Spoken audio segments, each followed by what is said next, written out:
Welcome to Sacrilegious Discourse. For this is what the Sovereign Lord says. Why do you need prophets to tell people who you are and what you want? If you can justify everything that the God of the Bible has done, then you can justify any of your behavior. A lot of this mentality is trickling into what is now mainstream right-wing Christianity. I am capable of empathy greater than this God of the Bible. This is a Bible that they tell kids. This is the good Lord. This is the good book.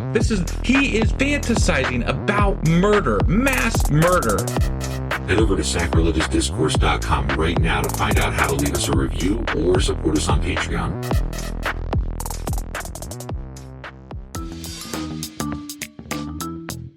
Hey there, sinners and saints. It's your favorite Bible-bashing duo from Sacrilegious Discourse, and we need your help. That's right, folks. We're raising funds for some heavenly equipment and a studio that doesn't sound like it's in the depths of hell. Our current setup, let's just say it's more apocalypse than audiophile. So if you want to hear us dissect the Bible without the background noise of demonic squirrels, chip in a few bucks. We're aiming for $5,000 to upgrade our audio and build a studio worthy of blasphemous banter.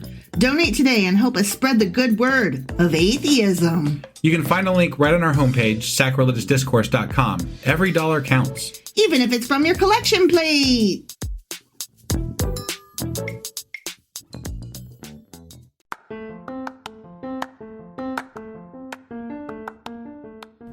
Welcome to Sacrilegious Discourse. I'm husband. And I'm wife. Together, we're reading the Bible for the very first time.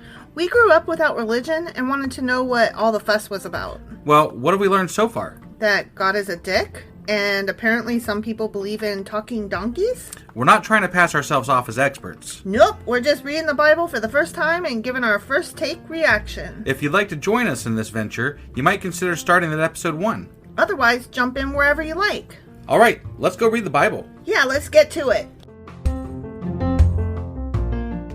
Husband! Wife! Do you even a little bit know where we are, what we're doing, and how we got here? I know that we just got done doing our weekly wrap-ups, and the last regular chapter we did was Isaiah chapter 43. Mm-hmm. But I honestly don't recall exactly what the last regular chapter entailed entirely.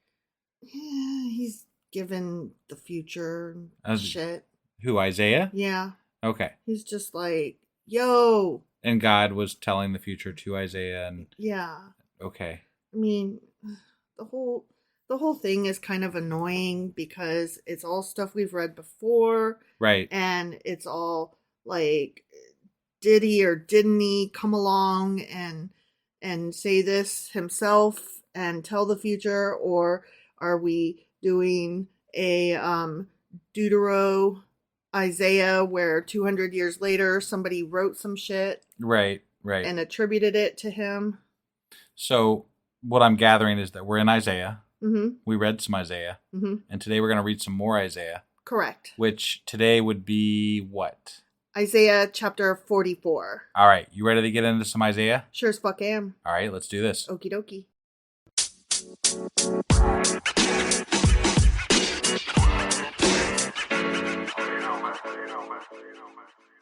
Okay, so we are here jumping into Isaiah chapter 44. All right. Okay, but now, Jacob, listen. Yeah. My servant Listen. Israel, whom I have chosen. Mm-hmm. Okay? Yeah, listen. Listen up. This is what the Lord says. Is it? It is. Ready? I'm ready. He who made you, who formed you in the womb, and who will help you. Do not be afraid, Jacob, my servant Jeshurun, whom I have chosen. Well, he'll only help you if you fear him and worship him and don't beat rocks and don't light the wrong incense. Yeah. And don't have leprosy and don't masturbate on the wrong day and don't have a child. Don't eat shellfish and don't wear mixed threads. Don't menstruate. Yeah. But other than that, you're good, Yeah. maybe. So Yeah. I don't know. I probably didn't list all the rules, but You didn't. there's still more. There's more. There's But anyway, lots more. sure, he's going to help you. Yeah, so I don't know if you noticed, but he just referred to Jacob as Jeshurun. Yeah. That's a name. Okay. And it means upright. Wow. And okay. It's just another word for Jacob, and chosen and Israel. And I think it's funny that the name for Israel / Mhm. Jacob is Jeshurun, which is upright, Mhm. when he often doesn't like them, which would Right. indicate to me that they aren't currently at that point in time upright. Exactly. So Yeah. it doesn't always apply, maybe. It doesn't. So that is interesting. So he continues, "For I will pour water on the thirsty land and streams on the dry ground. I will pour out my spirit on your offspring." Ew. Ew. And my That's, blessing on your descendants. I don't know if that's right, man. You should probably That's grody. contact HR before doing that. Yeah, don't pour out your spirit on people. That's grody. "They will spring up like grass," your descendants, Yeah. "will spring up like grass in a meadow, like poplar trees by flowing streams." Mm. Okay. I don't want that many children, but thank you. Right, but I think he's talking as like the group of Israelites, Yeah, you know, yeah. not just like one person. Yeah, That would be a lot of work for one person. it would. But I mean, he's saying that all of you collectively are going to have lots of children and Right. procreate and keep growing. Yeah. And it's like, meh, 1 or 2 kids is enough, thanks. That's still growing, Yeah. you know. It's just like I get the idea that they had like lots of kids. Like I know Abraham, you Yeah. know, had lots of sons, Right, you know, right. lots of them. Yeah. Okay. Yep. Some will say, "I belong to the Lord." Others will call themselves by the name of Jacob. Still others will write on their hand, "The Lord's," and will take the name Israel. Okay. It's a thing that they used to do, particularly the scribes. They would write the name of their master on their hand, like Oh. almost as a tattoo branding kind of thing, Okay. to show who they belong to. Got it. So that's a thing. Yeah. All right. Yeah. And so if somebody wrote Jacob's or Joshua's or Israel's, that meant I'm a child of God. You Sure. know, I've accepted. I'm a Christian that's Not, pre-Christian. I was gonna say Yeah. you're not a Christian. No, I'm a Jewish person that really, really loves the Christian part of Judaism. There is no Christian I part of know. Judaism. I understand that. I'm just saying, like, this book is so like part of the New Testament in my mind, the way it's written and the way it's like, love the Lord is Lord, Lordy, Lord. Yeah. But you're gonna have to be very careful about. You can't say that Jewish people are Christians. There's a huge difference. I know. I'm just saying, like, the Christians have adopted this as their 5th gospel. Right. So it feels that way. Like, I can see why they did. And so it just, it feels very, I don't know. It's just, okay, like, you know, when Christians go to church on Easter or whatever, or Good Friday or whatever, and they put the cross ashes on their forehead. Have you seen that? Isn't that for Ash Wednesday? Okay, maybe that is what it is, but it's around Easter time. Right. Yeah. So it just, that whole thing, like, you know, marking yourself, it all feels part of the same thing. Got it. I don't know. I'm probably being crazy, but in my mind, it all falls into the same bucket. I mean, it's all an Abrahamic religion. Yeah. But again, very different. Okay, it's just that, like, when we were in, like, the first 5 books, and even through Kings, you know, it felt like very Jewish. Like, I could very, very easily differentiate. We are still in Judaism. Well, you know what I mean? Like, it's very old. Sure, but you're definitely talking about different time frames when these things were written, and we are getting into some newer things, but that doesn't indicate Christianity at all. No, I understand that. It's not saying Christianity, but it has the feel of, oh, we're on the cusp, though. It's coming. And that's probably because people write closer to what they're going to be writing, like in the New Testament. So like the writing styles are closer to. And also probably some New Testament fools came back and wrote some of this stuff in. Could very well be. And that's what I'm saying. Like, it has the feel very different from the older stuff that we were reading that I could very easily differentiate. You know, this was Jewish, this is Christian. And now I feel more like this is leaning more Christian than Jewish. Just in feeling. I think we're just talking writing styles here. Okay. I think writing styles is where you're getting hung up, but I don't think there is any Christianity in this whatsoever. I understand that there's literally not. I'm not saying that there's literally Christianity in this. Yes, very much writing style. I'm trying to unsink your ship here. I understand. So what you're saying. like you done sunk your ship. Okay. And now we're trying to unsink it. Okay. So are you saying that I'm talking out of my ass and I sound stupid? I'm saying that you cannot call Judaism, you can't compare it to Christianity. It is not Christianity at all. There is an entirely separate religion that is Judaism. Right, and I get that. But what I'm saying is that this part of Judaism, as we get closer to the New Testament, which I'm feels... telling you to say distinguish the writing styles feel similar to what we think we're going to be getting into in the New Testament. Yes, that's what I'm saying. Okay. That's what I'm saying. You should stop saying Christian. Okay, it's just... Okay. Writing styles. We're going to stick with writing styles. I know what I mean. You know what you mean. I know what I mean. All right. Anyway, this is what the Lord says. Israel's King and Redeemer, the Lord Almighty. See, the King and Redeemer, come on.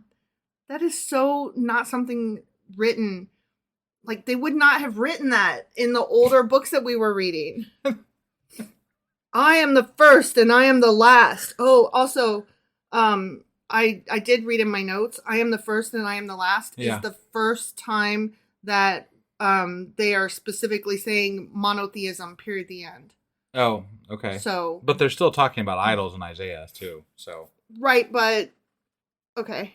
No, I'm just saying. But yeah, sure. I get what you're saying. Yes, they're saying I'm the only God, but that's not entirely true. Well, it's the first time that he's like, I'm the Alpha and the Omega. Like that's the first time that that's a thing. Like where he's not saying that there are other gods that exist, but I'm the best. Now he's saying I was here before anybody else and I will be here long after anybody else. Nobody created me. I was around before there was anything. Okay. I feel like he's kind of alluded to that before. Well, according to my notes that I read, this is the first time that he specifically stated it. Okay. So this is... I'm sorry I'm questioning you so much, but I'm not feeling the facts here. So I'm like I gotta question this a little bit more. Okay, and I hear what you're saying. I was like, oh really? I thought we had hit that before. But according to the notes that I have read, this is the first time he specifically said, I'm the Alpha and the Omega. I was here before and I will be here long after. Nobody created me. I am the creator. Got it. Boom. But he literally refers to himself as I am. Right. Before this. Right. I am, though, is just saying, I'm everything. I'm everything is not the same thing as, and I was here first and nobody created me. Okay. That's not the same thing. But he has said that he created the heavens and the earth and the things. But this is the first time that he said, on top of I created everything first, he's saying nobody created me. I was here before everything else. Got it. Not just I made everything else. I was here before all of that. Okay. And nobody made me. Okay.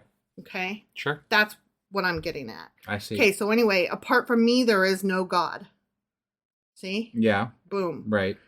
Who then is like me? Let him proclaim it. Let him declare and lay out before me what has happened since I established my ancient people and what is yet to come. Yes, let them foretell what will come. Do not tremble, do not be afraid. Did I not proclaim this and foretell it long ago? You are my witnesses. Is there any God besides me? No, there is no other rock. I know not one.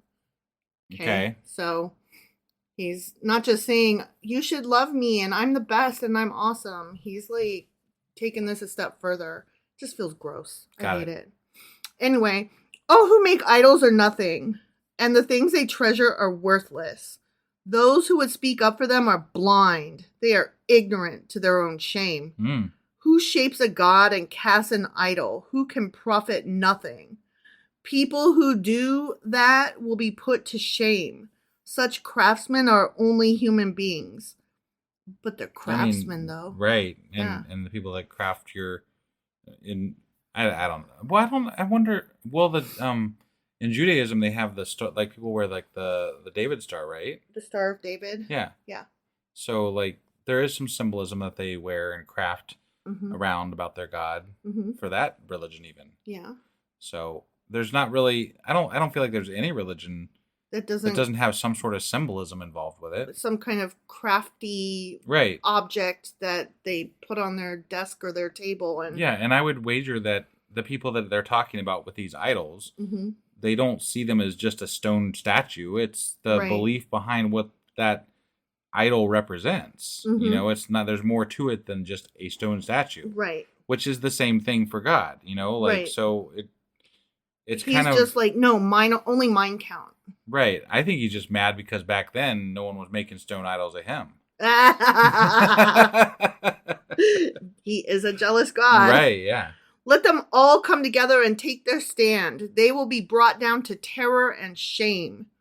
Okay, here we're about to get into this whole thing where he's going to give us minute details of how idols are made. Oh, okay. To show that it's just humans doing it, not God. Got it. Taking notes. Yeah, ready? The blacksmith takes a tool and works with it in the coals. He shapes an idol with hammers. He forges it with the might of his arm.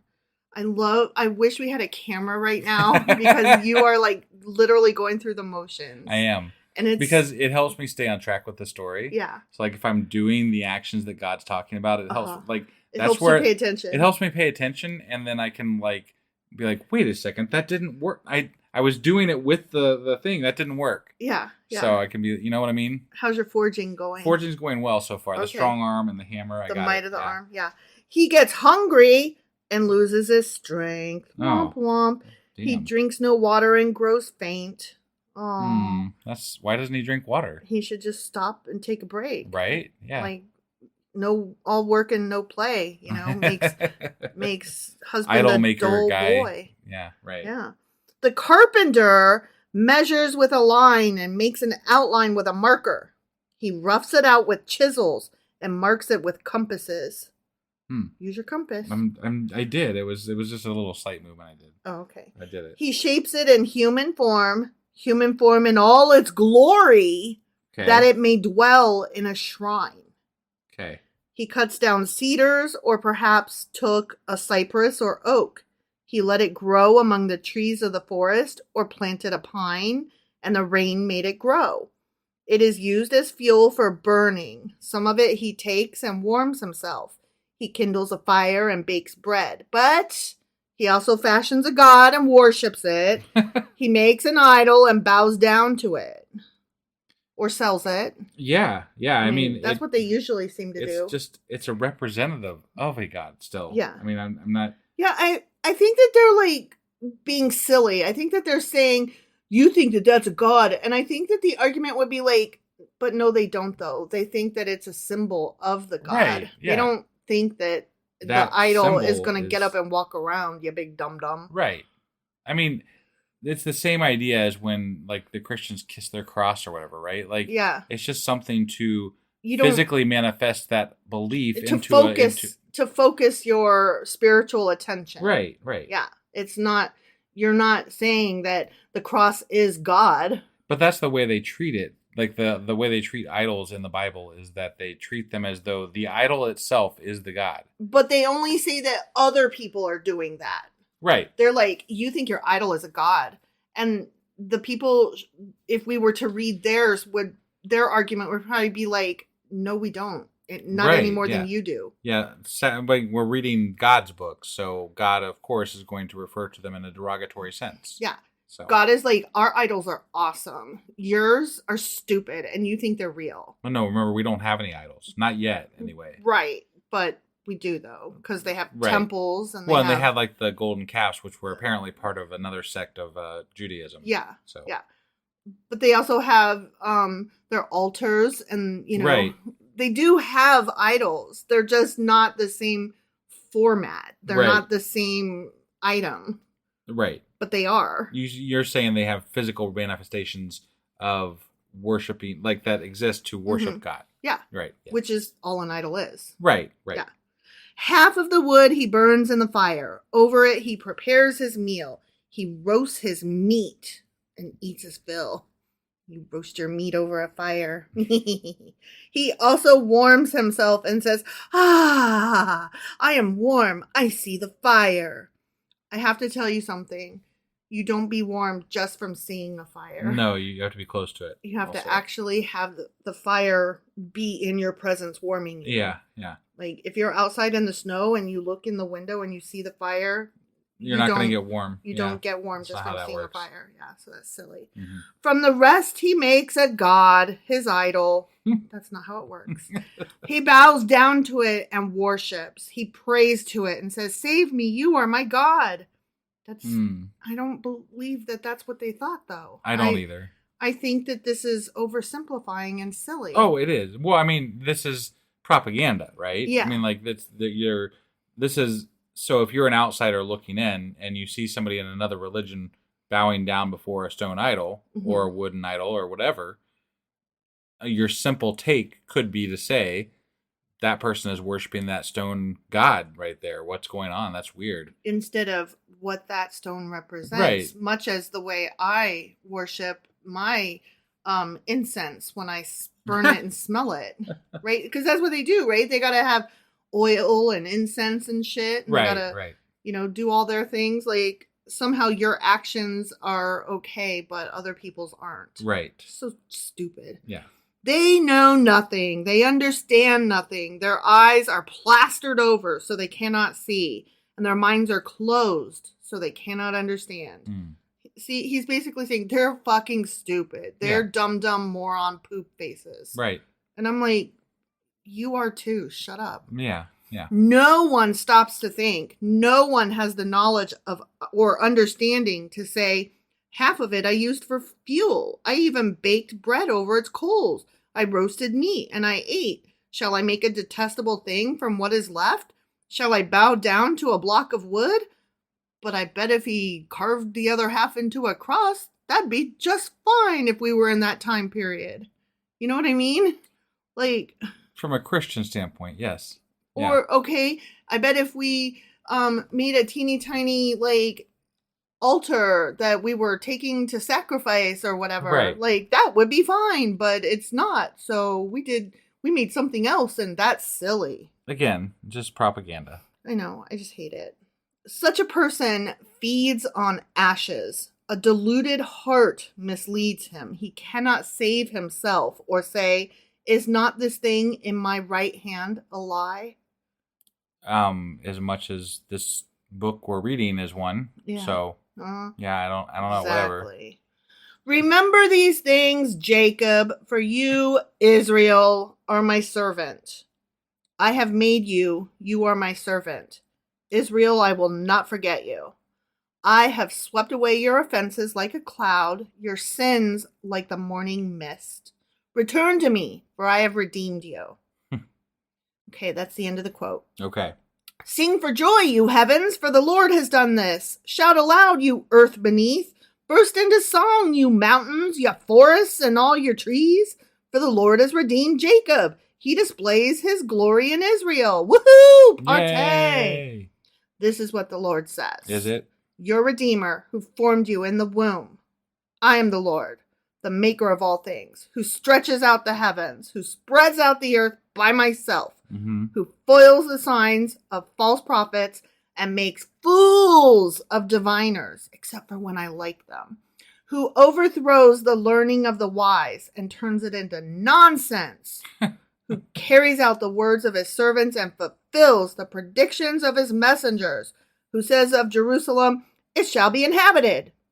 Of the towns of Judah, they shall be rebuilt. And of their ruins, I'll restore them.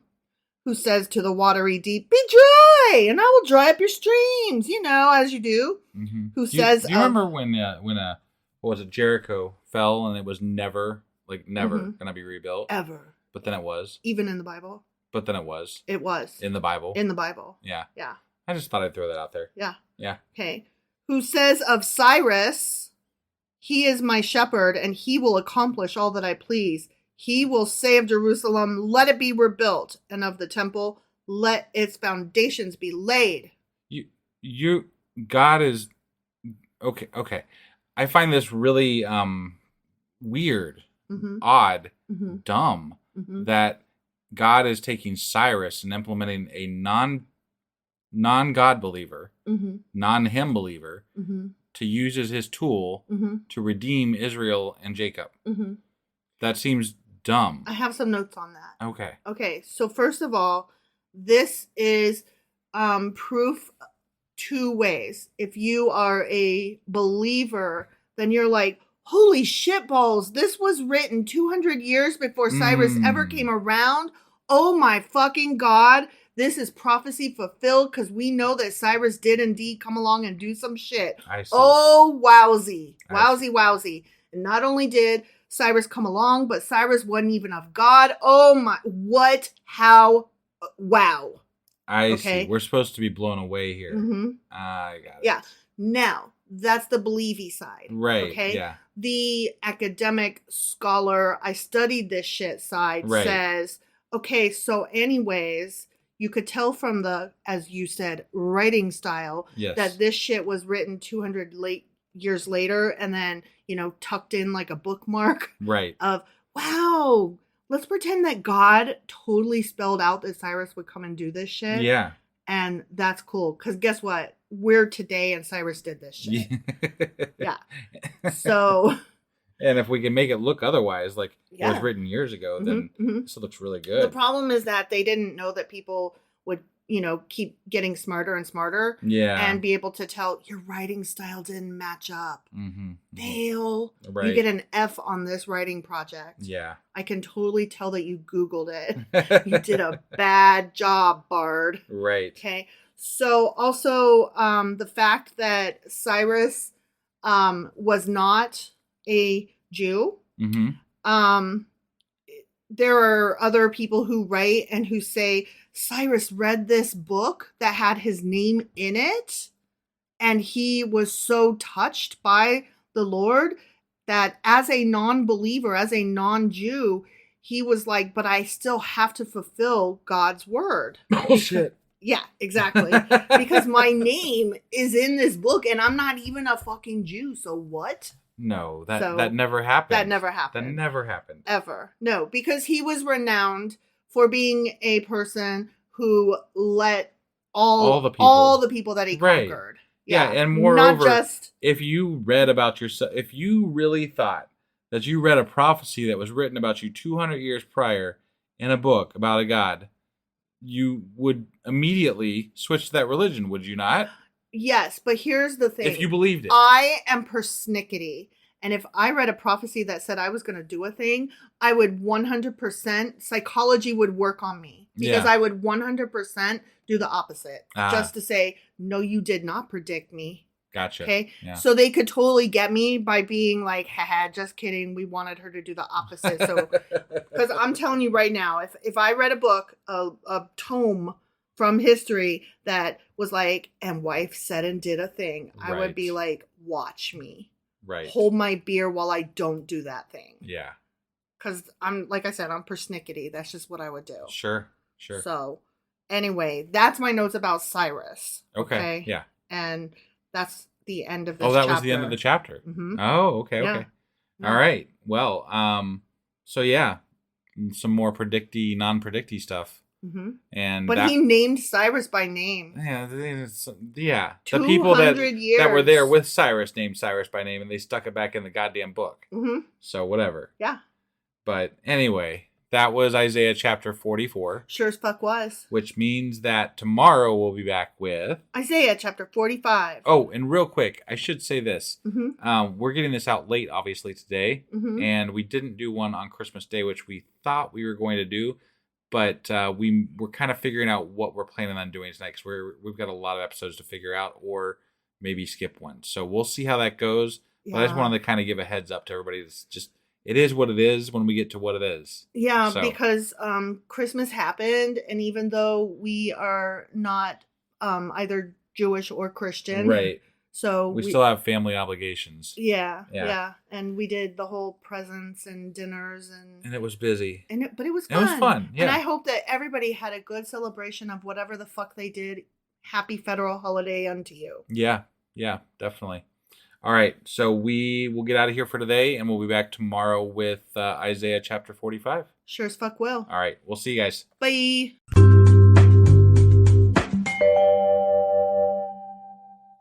Husband! Wife! Do you know where we are, what happened, and how we got here? Well, we just got done reading Isaiah chapter 44. We did. And in that chapter, it seemed like there was prophetic things happening. It was a little bit of everything. It was like, Cyrus is going to come. Yeah. But it was also, people that make idols are so stupid. Oh, that's right. Yeah. They're like, but they make it out of wood. Did they just worship the piece of wood? What dummies. And I'm like, what if I do worship the piece of wood? Fuck you, man. But also, you guys have idols too. And shut your pie holes. Yeah. Besides, I just got like a solo thing that burns wood for it's like a little mini campfire thing for, Mythmas. So, and I don't know what to do with it, but apparently you can put wood in it and burn it. So I'm going to use the extra wood to burn in that thing. Well, because I want to roast a marshmallow over it. A marshmallow. I think we should keep it down in the basement for emergencies. Yeah. Traveling campfire in case of zombie apocalypse. Yeah. Or what have you. And also so that we can burn our idols real quick. That's right, just in case. Just in case. Yeah. All the idols that we have that we're always making. Right. All right, so that was Isaiah chapter 44. It sure as fuck was. Which means that today we're getting into Isaiah chapter 45. All right, let's do this. Okie dokie.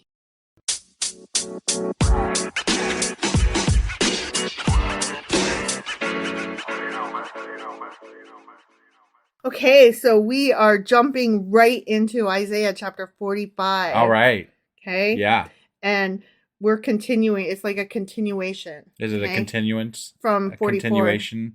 It's carry resuming. On. It's resuming. Resuming, yes. A resumption. Consumption? No. Okay. This is what the Lord says to his anointed. Who's his anointed? Isaiah? Well, normally, yes. Oh, the Jacob and the Israelites. Normally, yes, but he's not talking about his Cyrus? special... Yeah. Ah, okay. He's talking about his one non-Jewish dude. Took me a minute, but I got there. Because we're carrying on from last time. Right. He's like, my dude Cyrus that's not a Jew, but he's still cool with me. Sure. That's what he's doing, right, yeah. Okay? Whose right hand I take hold of to subdue nations before him and to strip kings of their armor, to open doors before him so that gates will not be shut. All right. Oh, do you remember that there was a thing that was said earlier about the doors will not shut and the gates will not, what I'm saying? Mm-hmm. And that was a reference to somebody else, I thought. Or maybe it was Cyrus, but I don't know, but let me tell you what they mean by Cyrus, because I actually know a little bit about this. Okay. All right. So Cyrus did a thing where he's like, I'm going to attack this city. And I think it was Babylon, actually. Mm-hmm. And then Babylon was like, just try. And he was like, okay. And so they dug out the pits and had the water like go somewhere else so that the water in the city like went really, really low so that they could just go under the gates, and then they went right through the doors. Oh. And then so they were like, boom, I just took you. Yeah, Babylon. That's really smart. Yeah. And so that's what that gates and doors thing is about. Okay. He's got it. Yeah. Done. No problem. Babylon's mine. What's up now? Okay. Yeah. All right. Because he's such a chill dude, Is he? Yeah. Yeah. He's like, and I own this place now, and I'm going to let the Jews go, and I'm just awesome. So he conquers and then lives and lets live. And God's like, is that his you thing? are my guy. And Cyrus is like, yeah, I read that somewhere. Okay.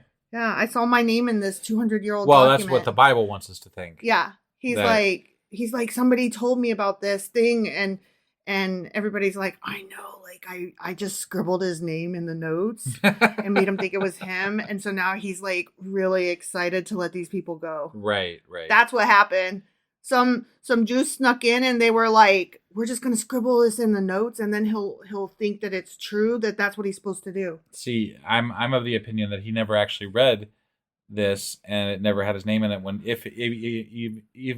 wow, even if he did read it, I couldn't even get that out. Sorry.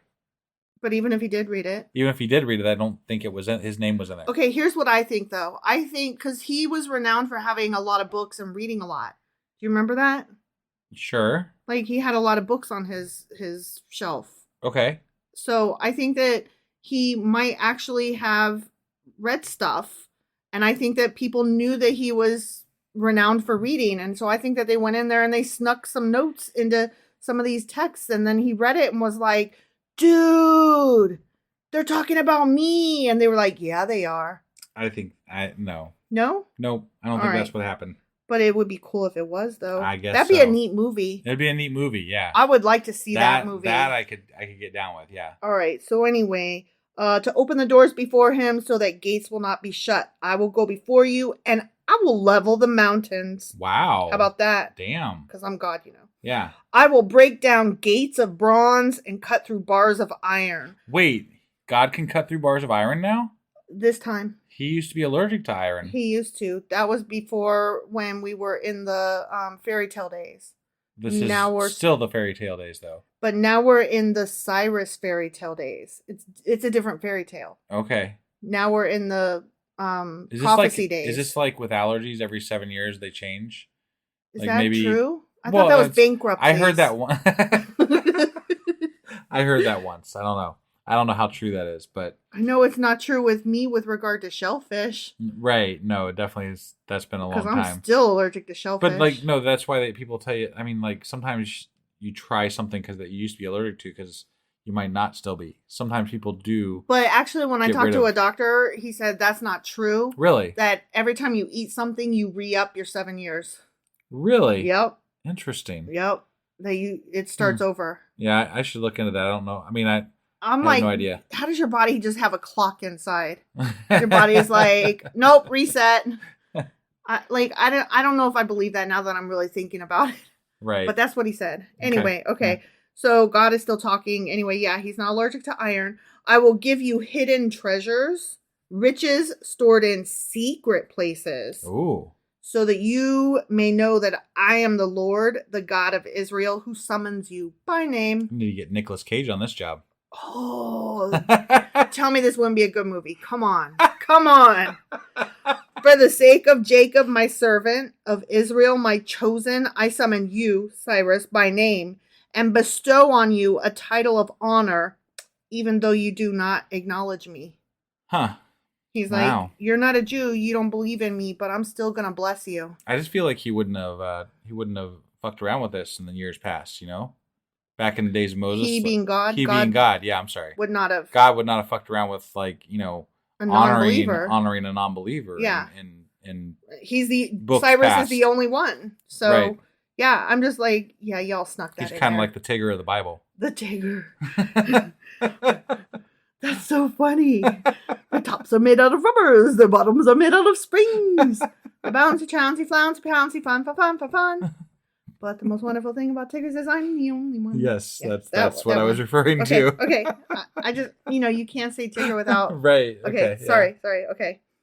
I am the Lord, not Tigger, and there is no other. Apart from me, there is no God. I will strengthen you, though you have not acknowledged me, so that from the rising of the sun to the place of its setting, people may. So that's like from east to west. Yes. Right. Yes. Okay. People may know there is none besides me. Okay, wait. So the fact that there's an east and a west, and that's where the sun rises and sets, or sets and rises. Yeah. That's what makes God. I wasn't a believer until then, but now I am. No, that's called science and how the earth spins around the. Okay, whatever. Yeah. I can't with this. Right. I am the Lord and there is no other. I form the light and create the darkness. I bring prosperity and create disaster because I'm an asshole. I, the Lord, do all these fucking things. Okay. Anyway, carrying on. Yep. Okay. Mm-hmm. You heavens above rain down on my righteousness. On God's righteousness? Mm-hmm. Okay. You know what else rains down? Rain. Rain in that song by Lady Gaga. And Gaga? Yeah, that's how we call her. Oh, okay. In the social media's world. Oh. We say Lady Gaga. I don't like that. Well, that's how I like it because it's fun. Okay. And I heard a few people say it and I was like, yep. And it stuck in my brain. Okay. And Ariana Grande, they sing a song that goes, Rain on Me. Yes, I am familiar with that, actually. Yeah, so rain down on my righteousness and also on Lady Gaga and Ariana Grande. Let the clouds shower it down. Let the earth open wide. Let salvation spring up. Let righteousness flourish with it. I, the Lord, have created it. Boom. There it be. Yeah. You know? Uh-huh. Woe to to those who quarrel with their maker. Don't be fighting with your maker. Okay. Those who are nothing but potsherds. Oh, yeah. Remember the potsherds? Yeah. Potsherds? Right. Yeah. Those who are nothing but potsherds are among the potsherds on the ground. I forgot about the potsherds. It's just like pieces of pottery, right? Pottery. Yeah. Right. Shards of pottery. Right. Pottery Exactly shards. what it sounds like. Pot shards. Yeah. Does the clay say to the potter, what you making? Does your work say the potter has no hands? If the clay said to the potter, what you making? Do you think the potter would get angry?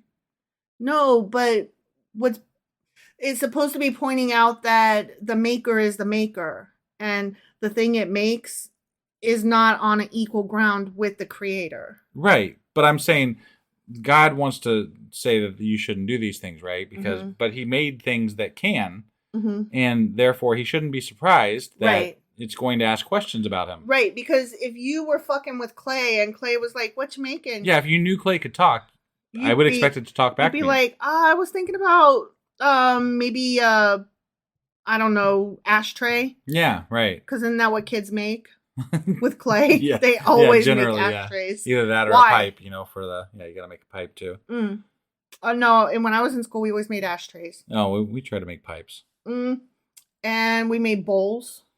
That's about it. That's all you can make. Right. You can't make a cup. It never comes out good. Right. Because it's got to be flat on the bottom. Yeah. Never comes out good. Definitely can't make a pitcher.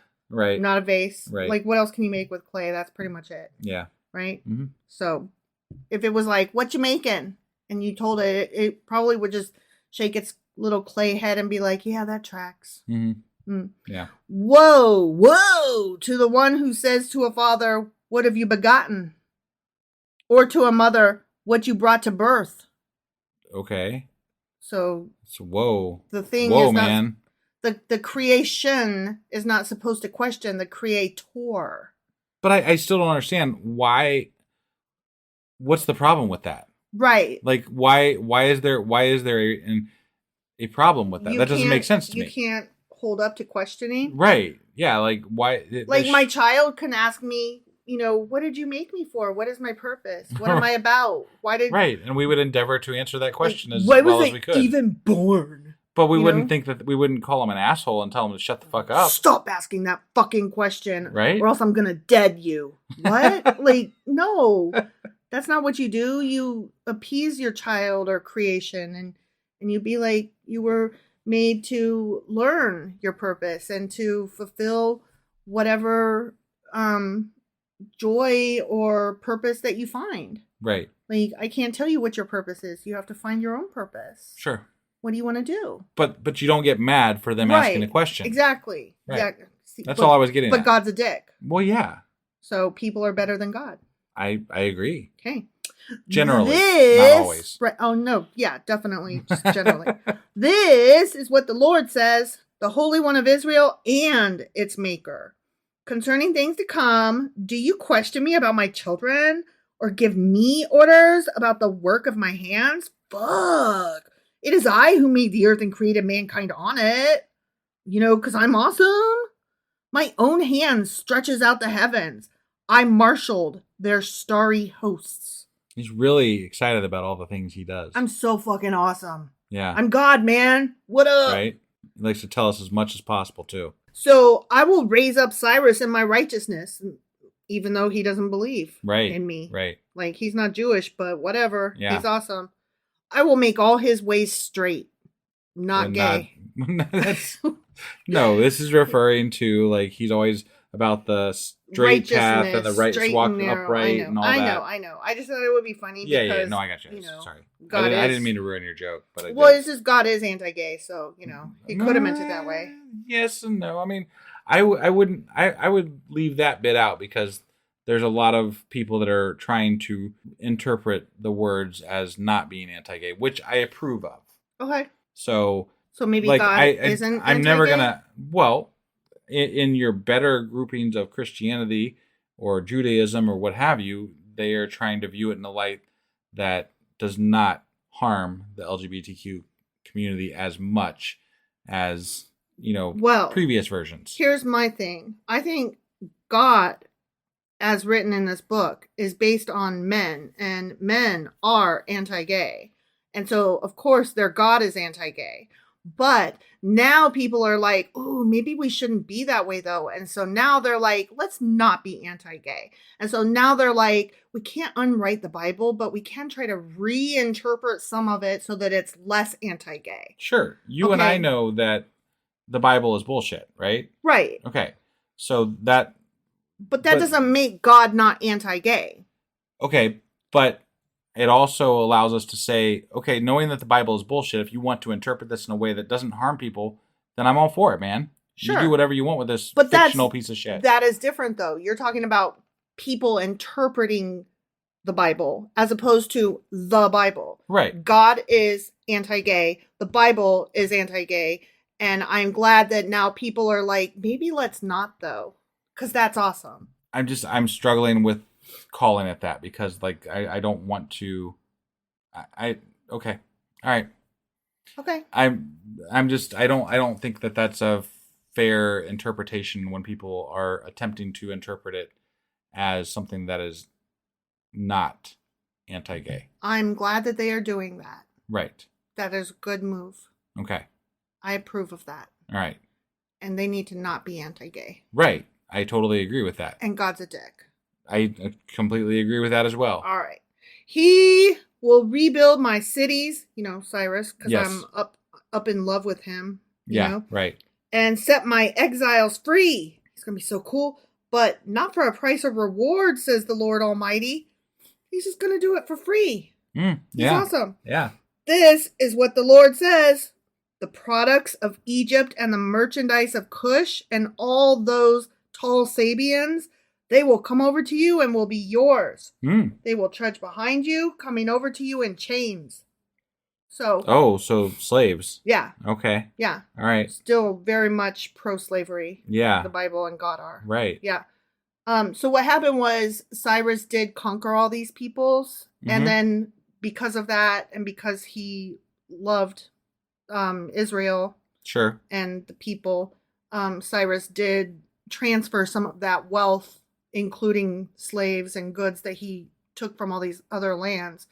He transferred them to the Jews. Got it. So that happened. Yep. So anyway, they will trudge behind you, coming over to you in chains, those slaves. Right. Okay.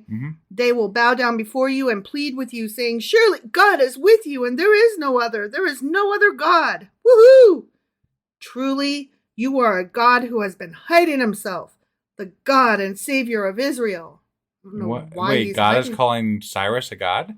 No. That was the end of the quote. Oh. Yeah. Okay. Yeah. Now they're saying to him, truly you are a God who has been hiding himself. Oh, okay. Yeah. The God and Savior of Israel. Yay. Okay. All right. All the makers of idols will be put to shame and disgraced. They will go off into disgrace together. But Israel will be saved by the Lord with an everlasting salvation. You will never be put to shame or disgraced to ages everlasting. For this is what the Lord says. So basically, because Cyrus liked Israel, then God's taking credit for being his buddy and saying, I did all this. I totally picked him. Right. I handpicked him. Okay. With my gaudy hand. He who created the heavens is what the Lord says. He who created the heavens, he is God. He who fashioned and made the earth, he founded it. He did not create it to be empty, but formed it to be inhabited. He says, I am the Lord, and there is no other. I have not spoken in secret, from somewhere in a land of darkness. I have not said to Jacob's descendants, seek me in vain. I, the Lord, speak the truth. I declare what is right. Okay. Okay? Yeah. No, now we get some more about idols. Oh, boy. Love the parts about those idols. Are fun. Ready? Yep. Gather together and come. Assemble, you fugitives from the nations. Ignorant are those who carry about idols of wood, who pray to gods that cannot save. Declare what is to be. Present it. Let them take counsel together. Who foretold this long ago? Who declared it from the distant past? Was it not I, the Lord?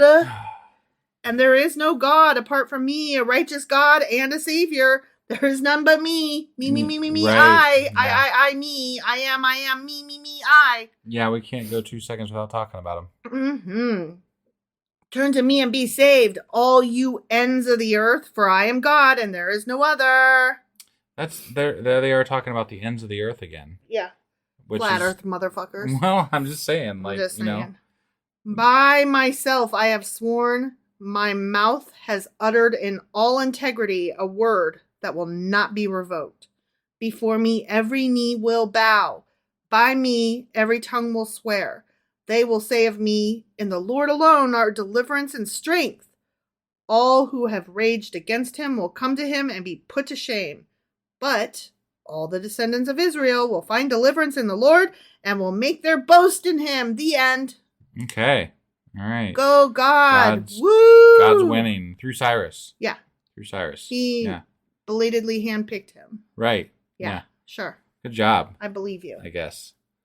All right. So there's another non-prophecy from Isaiah that was written well after him. 200 years after him. Right. Right. Mm-hmm. So I don't really have much else to say to you. No, we kind of said it all throughout. Yeah, I thought so.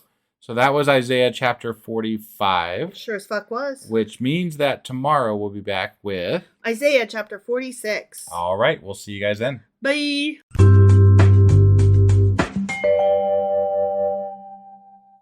Husband. Wife. Do you know where the hell we are and what we're doing and what happened? Well, we just got done reading Isaiah chapter 45. We did. And in that chapter, I believe God flattened a mountain and he cut through some iron, even though he used to be allergic to it. Mm-hmm. And he made buddy with good old Cyrus over there. Yeah, he choosed him 200 years before Cyrus came around. Yeah, it's crazy how that happened. It was magic. And they called it ahead of time by 200 years. That's weird. It's almost like they wrote it 200 years later and then stuck it back into the book. That's what I said. Yeah. Yeah. Mm-hmm. Mm-hmm. So. Yeah. But anyway, that was Isaiah chapter 45. Sure as fuck was. Which means that today we're going to be getting into Isaiah chapter 46. All right, let's do this. Okie dokie.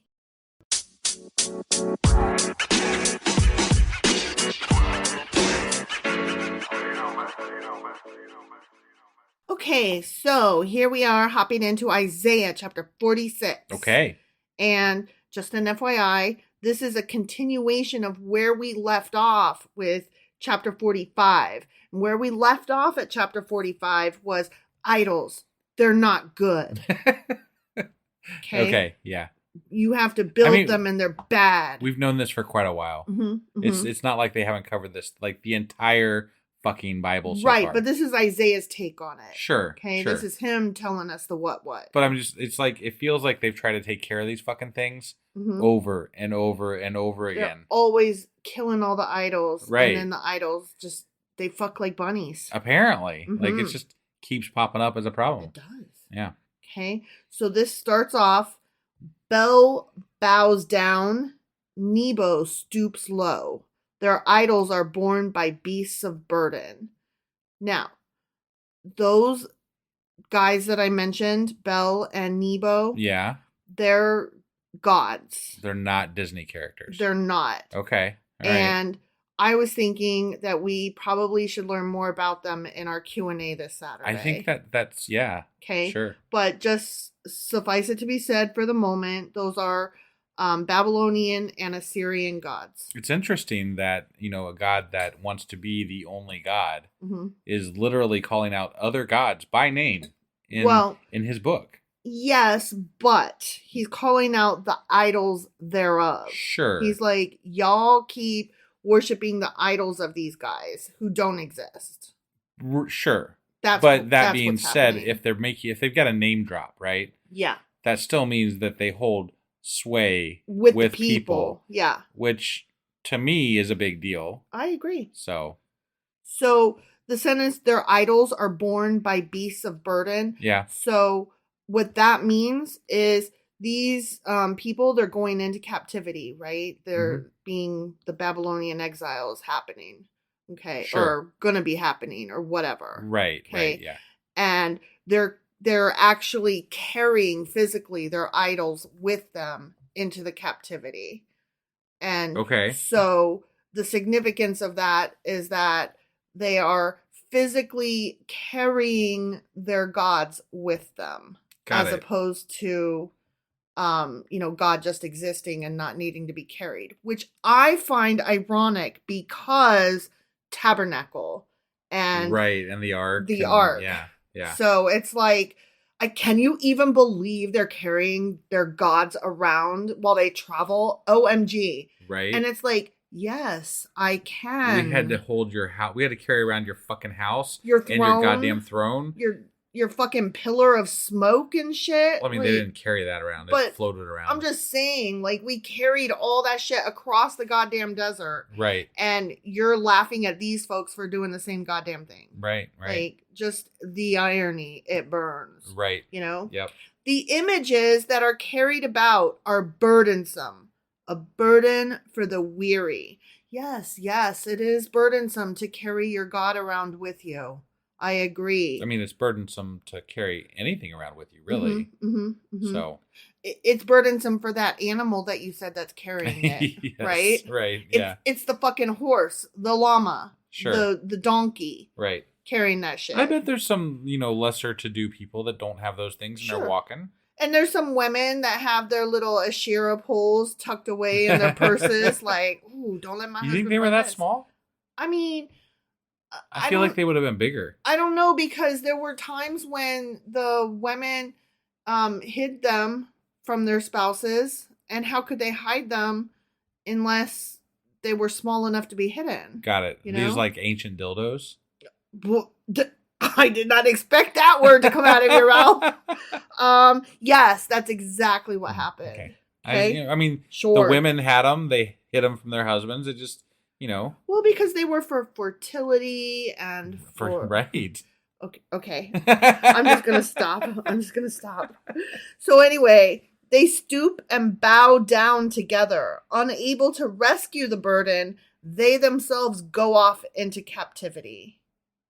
Oh, okay. Right? I'm not... Okay. Weren't they already going into captivity? Yes. It didn't really matter whether they had the burden or not, right? No, it didn't. I was just double checking. Okay, now we got some quotes. Ready? Sure, yeah. Listen to me, you descendants of Jacob, all the remnant of the people of Israel, you whom I have upheld since your damn birth and have carried since you were fucking born. Even to your old age and gray hairs, I am he. I am he who will sustain ya. I have made you, and I will carry you. I will sustain you, and I will rescue you. Okay. Okay. So he's like, fuck, man. I mean, he says that, but again, he goes through moods, Yeah. He's like, I'll totally save you, except that I literally am calling you a remnant because I didn't save all of you. Right. Yeah. Right? Like that's kind of defeats the whole thing that's happening. Yeah. So. With whom will you compare me or count me equal? To whom will you liken me that we may be compared? Well, I mean, based on the fact that they're carrying these other gods, I'm assuming they're comparing them to you. Those is who they are comparing all you to. Of the gods. Right, all of them. Yeah. You are one of many. You're in that mix, maybe. Yep, kind of. Sure.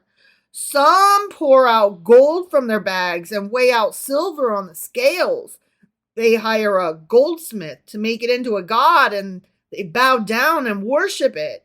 They lift it to their shoulders and carry it.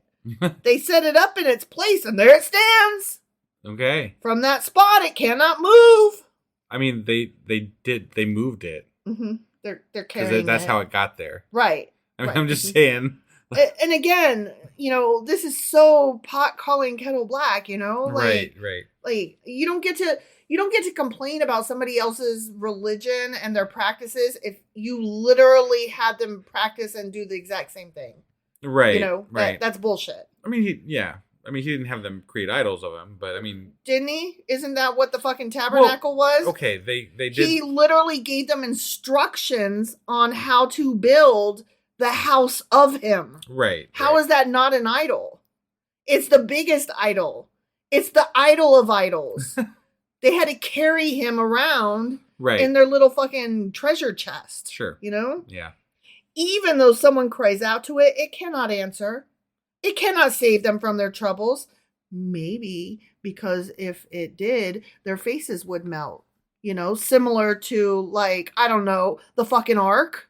Well, sure. Right? But I mean, I was going to say that, that people cry out to God and he doesn't answer them. Right. He answers some random fucking dude and that dude's supposed to relay the message to everybody else. And, like, how is not getting the message from Yahweh any different than not getting the message from any other fucking God? Right. Like, or idol. I didn't get the message from, and then fill in the blank. Right. Right? Yeah. Like, this is a fucking Mad Lib.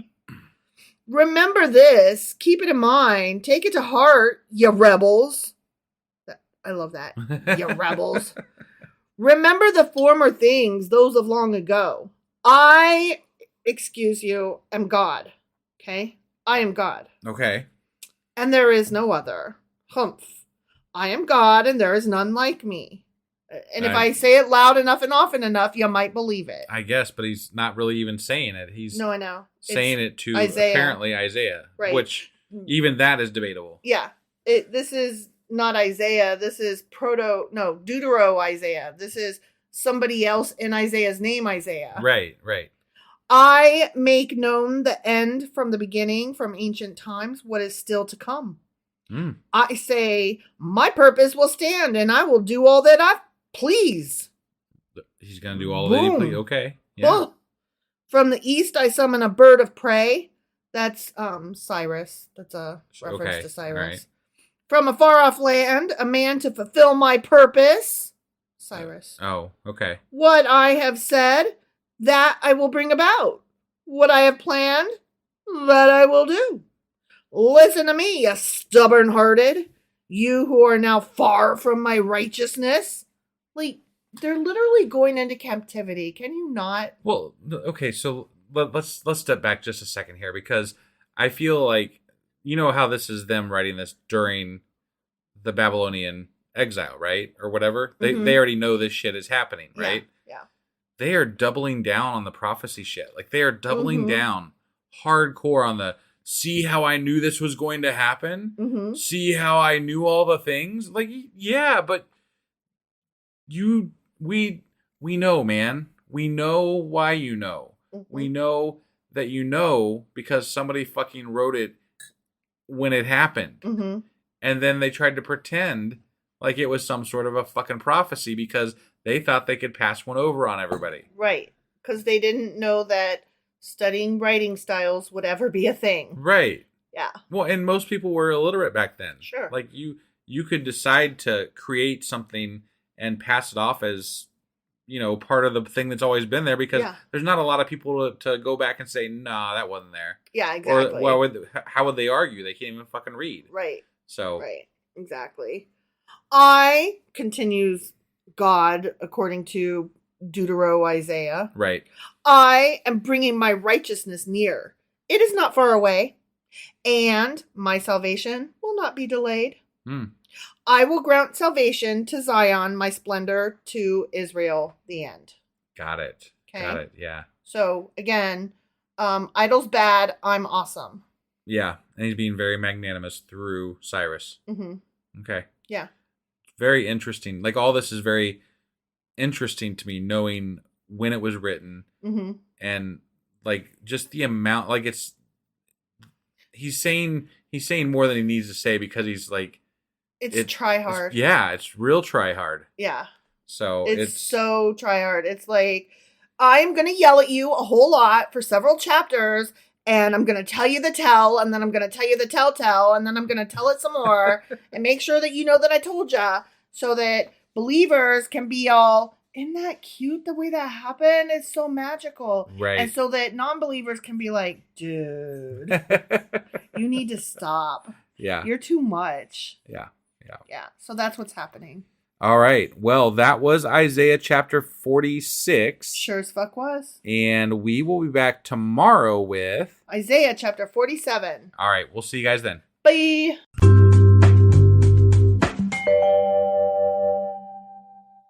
Husband, Wife. do you remember what happened and how the hell we got here? Well, we just read Isaiah chapter 46. Correct. And in there we had some Disney sounding characters. There was Belle and Nebo. Not Nemo, but Nebo.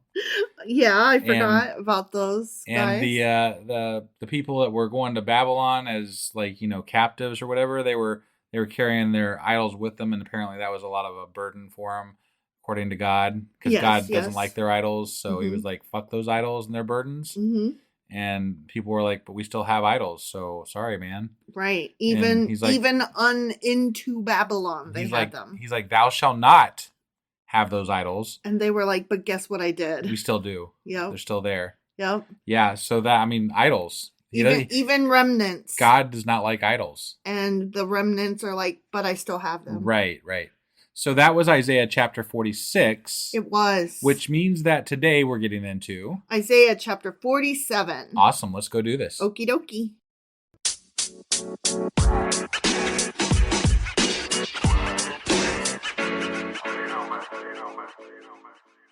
All right. We are hopping into Isaiah chapter 47. Okay. And just so you know, this chapter could and should be called Fuck Babylon. Babylon is fucked. Babylon? I said Babylon. In my head, I said Babylon, but my mouth said Babylon because dyslexia. Sure. You blame it on that a lot. I have that. Right. It's not my fault. Okay. I say things wrong and it comes out wrong, and then But I thought make fun of me. dyslexia was like transposing letters. You are so stereotypy. No, I don't know. It's also, tell me about it. It's also confusing sounds. Like your brain thinks you said something, or transposes things, or just makes noises incorrectly. See, now I learned something. Yeah, but your mouth doesn't agree with your brain, and sometimes your eyes get into it. And sometimes it's your eyes and your brain and your mouth. Sometimes it's just your brain and your mouth. Sometimes it's your brain and your eyes. Got it. All kinds of issues. It's a mess. All right. So I'm sitting here thinking, see? Yeah. Thinking, fuck Babylon. Babylon is fucked. But my mouth put the F from fuck with the Babylon. Yeah, right. Babylon. Right. See? Yeah, I got it. So anyway, Babylon is fucked. Fuck Babylon. Got it. Okay? Yep. All right. Isaiah 47. Here we go. Okay. Go sit down. No. Sit in the dust. What? Virgin daughter Babylon. I don't want to sit in the dust. You're not Babylon. He's talking to Babylon. But they probably don't want to sit in the dust either. He's not talking to any particular person of Babylon. Jesus Christ. See, forget it. It's done now. It's Babylon from now on. Right, yeah. He's referring to the city, the personification of the city. Okay. So he's talking to the virgin daughter Babylon, like basically as a woman. He's like, you woman who's never been touched. You think you're so like innocent and perfect, right? Okay. So he's like, go sit in the dust. Sit on the ground without a throne, queen city of the Babylonians. So he's making fun of the city. Okay. Yeah. No more will you be called tender or delicate. Take millstones and grind flour. Take off your veil. Lift up your skirts. Bare your legs and wade through the streams. Your nakedness will be exposed and your shame uncovered. Okay. So he's like just basically calling her a whore, and he's like, you were pretending to be innocent and nothing, but you are, maybe I'm probably, well, no, okay, I guess Cyrus had conquered Babylon too, right? Like that was, okay. Yeah. All right. Yeah. And there's the Babylonian exile, which is, what was that? That's when, didn't the Babylonians conquer the Israelites? Yeah. Okay. So this is before Cyrus has come to save them. Okay. Okay. All right. This event is taking place. Okay. As the Babylons thought they were so awesome. This right? is so Cyrus is. This is essentially they're not being awesome anymore because Cyrus is coming to destroy them, basically, or whatever. Or exactly. Take them over anyway. Yeah. Okay. Yeah. All right. And Babylon thought they were so great because they conquered Israel. Right. And so this is nah. Yeah, exactly. You guys suck. Exactly. Okay. And so he's like shaming Babylon the way Babylon shamed the Israelites. And hypothetically, since we're still in Isaiah, this is all a prophecy. Mm-hmm. Hypothetically. Yes. But it sounds like it's reading more like Chronicles or Kings or something like that, though. Exactly. So. I will take vengeance. I will spare no one. Our Redeemer, the Lord Almighty is his name, FYI. Okay, yeah. Is the Holy One of Israel. Is he? That's what we say. I must have missed that bit. Yeah, I mean, he only said it like 100 times, right? Sit in silence. Go into darkness, Queen City of the Babylonians. No more will you be called Queen of Kingdoms. I was angry with my people and desecrated my inheritance. I gave them into your hand, right, Babylon. Yeah. I gave them into your hand, and you showed them no mercy. Even on the aged, you laid a very heavy yoke. You're God. You should have known that. He used Babylon as a tool, but then he's mad at Babylon for being the tool that he used. Right. And you know what I mean? Hypothetically, God knows all, so he would have known that this was going to happen. And he did. So it's I can't understand being angry at something that you know is going to happen. Well, it's basically like do you remember in the movie 28 Days Later? Okay. Yeah. So towards the end, spoilers FYI, if you haven't seen that movie yet, it's a zombie movie. It's one of the old best also. ever. Right. It's not old, it's just not new. At this point, I think we can say it's old. Okay, whatever. Yeah. Let's agree to disagree. Okay. So, towards the end, Jim is the main character guy. Yeah. He's trying to break into the compound to free the girls. Sure. Okay. Yeah. So, I can't remember their names. The girl is Hannah, and I can't remember the woman who is his partner. Not really that important. Yeah, it's not. So anyway, he's trying to free them, right? Yeah. So he sets loose a zombie who had been chained up to go attack them. So he set loose the zombie, right? He's using a tool that he knows is going to fuck their shit up. That doesn't make him not think that the zombie is bad. Right. You see what I'm saying? Yeah. It's a good analogy, I think. God is using a zombie or something bad, the Babylonians, and he's like, but I am still gonna, kill you later because you are a zombie. Right, or but I guess Babylon. It's not just whatever. I guess if he was doing that, I would expect him to say, just as I said, this is the way it would go. Right. That type of thing. I guess I agree with you in that, but there shouldn't be so much emotional malice and like vehement anger, like how dare you? Because they were merely a tool. Right. It should be just, how you were bad and how I used you because you were bad and I knew you'd be bad. Yeah, your time's come. Yeah, now I'm going to get you now. Yeah. Like as I said I would. Right, exactly. Exactly. Yeah, you're right. You're right in that there shouldn't I don't mind him getting on to them for being bad, but there shouldn't be this, I can't even believe you did that. Right. I feel like this God should be speaking more in inevitabilities than in emotions. True. So. True.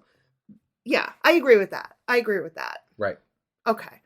You said, this is God, Isaiah as God continuing. Right, you said, I am forever the eternal queen. But you did not consider these things or reflect on what might happen, Babylon. Okay. Now then, listen, you lover of pleasure, lounging in your security and saying to yourself, I am, and there is none besides me. I will never be a widow or suffer the loss of children. Both of these will overtake you in a moment, on a single day. Loss of children and widowhood. I see. Because, I'm God and I'm a son of a bitch. Right, yeah. Right? Yeah. Because Oh, I'm sorry. Let me just get this straight. You're going to kill children? Right. Yeah. Babylonian children? From what he's saying, the only thing that they're really guilty of is pleasure and not taking you as their listening Lord. to God, I guess. Yeah. So yeah, definitely kill the children. That will totally be justice. Right. I mean, this would be like if the zombies could have children, which they can't. So, you know what I mean? Like, even that, like, of course you would kill zombie children because zombie children, like, they still eat people. But these children are not zombies. They're children. So you're saying that he's looking at the Babylonians as less than human? Yeah. Okay. He's looking at the Babylonian children as though it's inevitable that they'll grow up to be sons of bitches instead of as people who are free to make their own choices and can be saved or whatever. Well, I would think that's a fair assessment because honestly, God has shown that he doesn't care about enslaving other races of people in the Bible. So he definitely must think of, if we're doing in canon, right? If we're playing God exists totally, and all. Totally. So he must believe that certain humans, certain people are lesser than, are not equal to. Sure. So that has to be his viewpoint. Otherwise, these things don't work for this story, you know? For any of the stories, right, honestly. Right. Yeah. Yeah. I mean, he has already said that women are less than. Right, know? Yeah. Ugh. They will come upon you in full measure, in spite of your many sorceries and all your potent spells. So, like, Babylon was renowned for having lots of, like, magicians and stuff. I've always wanted to see a real magician. You know? Too. So I guess I should, if I ever get a time machine, I should go back to the Babylonian times. Oh my gosh, that reminds me. I'm listening to this book right now called Acts of Violet. Not violence. Right. Violet. Right. Okay. And it's about a girl who is a magician. Her name is Violet, who disappeared mid-act. And like, this is 10 years later. Sure. And her sister and everybody is dealing with like the falling out of that having happened. And it's like the 10-year anniversary. And so there's going to be like this vigil. And so, you know, the question is, was she really magic or was she just a great magician? And did she orchestrate her own disappearance or, you know, did something happen to her? Right. Is she still alive or is she dead? Yeah. Like, that's cool. Anyway, magicians. Sure. Made me think of that. Yeah. And I'm listening. Well, I mean, I already said it, so I might as well just say a little bit more. I'm listening to the audiobook of it. It is fucking phenomenal because it's like this full-blown cast. Yeah. And there's like blog posts and newspaper reports and interviews with witnesses and stuff. It's really cool. Anyway, if you listen to the audio, let me know what you think. I'm about halfway through it and I'm just intrigued. Gotta know what's gonna happen. Okay. Magicians. Yeah. Okay. Magic. Okay. Babylon. Right. Okay. Yeah. You have trusted in your wickedness and have said, no one sees me. Your wisdom and knowledge mislead you when you say to yourself, I am, and there is none besides me. Disaster will come up. I know, right? It's like he's quoting himself and saying, how dare you say these things that I say all the fucking time. Right, yeah. It's weird, huh? Yeah. Disaster will come upon you and you will not know how to conjure it away. So he's like, you can do magic, but you can't magic your way out of this, bitches. A calamity will fall upon you that you cannot ward off with a ransom. A catastrophe you cannot foresee will suddenly come upon you. Except I just told you, so I guess you can foresee it, question mark? Right. I mean, like, hypothetically, this is a prophecy, so it's already written down. Yeah. So, sure they can. If they read anything, they would know, apparently. Yeah, you just told them. Yeah. Like, it's Also, if you were keeping a secret, you would think that, I mean, you wouldn't write it down, first of all. And if you did write it down, even if somebody didn't read it, somebody's going to say something about it. You know, like, nobody's good at keeping a secret. It's true. So if it was written down somewhere for hundreds of years, somebody would have told the fucking Babylonians. Like, hey, FYI, this shit's coming down the stream. Right. It's going to be a car wreck next week. Yeah. Ooh. Yeah. Keep on then with your magic spells and with your many sorceries, which you have labored at since childhood. Perhaps you will succeed. Perhaps you will cause terror. All the counsel you have received has only worn you out. Let your astrologers come forward, those stargazers who make predictions month by month. Let them save you from what is coming upon you. Surely they are like stubble. The fire will burn them up. They cannot even save themselves from the power of the flame. These are not coals for warmth. This is not a fire to sit by.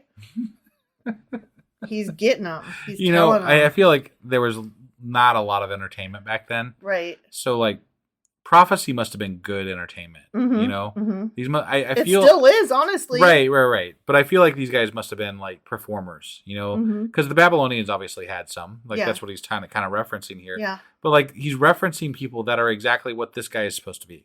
Right. Like, exactly. Isaiah is a fucking prophet. He's Yeah. telling the future. He's telling things that are going to happen. Yeah. And they're like, haha, look at these people trying to tell the future and things that are going to happen. Yeah. And it's just so ridiculous. It's just the hypocrisy and the backwardsness of, like, the inability to see that you are spouting off exactly that which you rail against is so asinine. It's like, right. It's like listening to Republicans talk about how horrible one thing is, and then they just totally twist their brains around to be able to do the opposite. Right. Or to say the exact same thing is good for them, but not for the other quote unquote team or whatever. Right. That is all they are to you. These you have dealt with and labored with since childhood. All of them go on in their error. There is not one that can save you. The end. Okay. All your magicians and prophets are bad. Those Babylonians are fucked. Only mine are good. Yeah, and that's what I said. This chapter could be called Fuck Babylon. The Babylonians are fucked. Right, yeah. So I concur. Okay. Yeah. So that was, I don't think I have anything. Do you have anything else? I have nothing else to add. I mean, that's pretty much all there was. Magic is cool. I want to see real magic just once. It'd be awesome. You know, it would change my mind about a lot of things. It really would. I'm just saying. We just haven't been to a good enough magic show, I guess. Yeah, right. So that was Isaiah chapter 47. Sure as fuck was. Which means that today is actually Friday. It is. So we'll be back tomorrow with Q&A Saturday. That's right. And then on Sunday we'll be back with Patreon. And then I will get the weekly wrap up together. And on Monday we will be back with Isaiah chapter 48. All right. We'll see you guys then. Bye.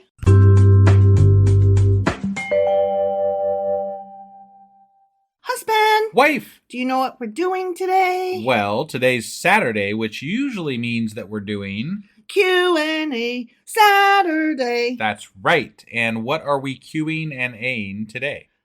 We are going over Isaiah chapters 44, 45, 46, and 47. And I'm going to tell you a little bit about a couple of gods. Oh, is it our Disney friends? Bel and Nabu. Nabu. I thought it was Nebu. It's both. Okay. All right. It's not Nemo. So, summaries and gods. Mm-hmm. All right. You ready to do this? I am. Let's do it. Okie dokie.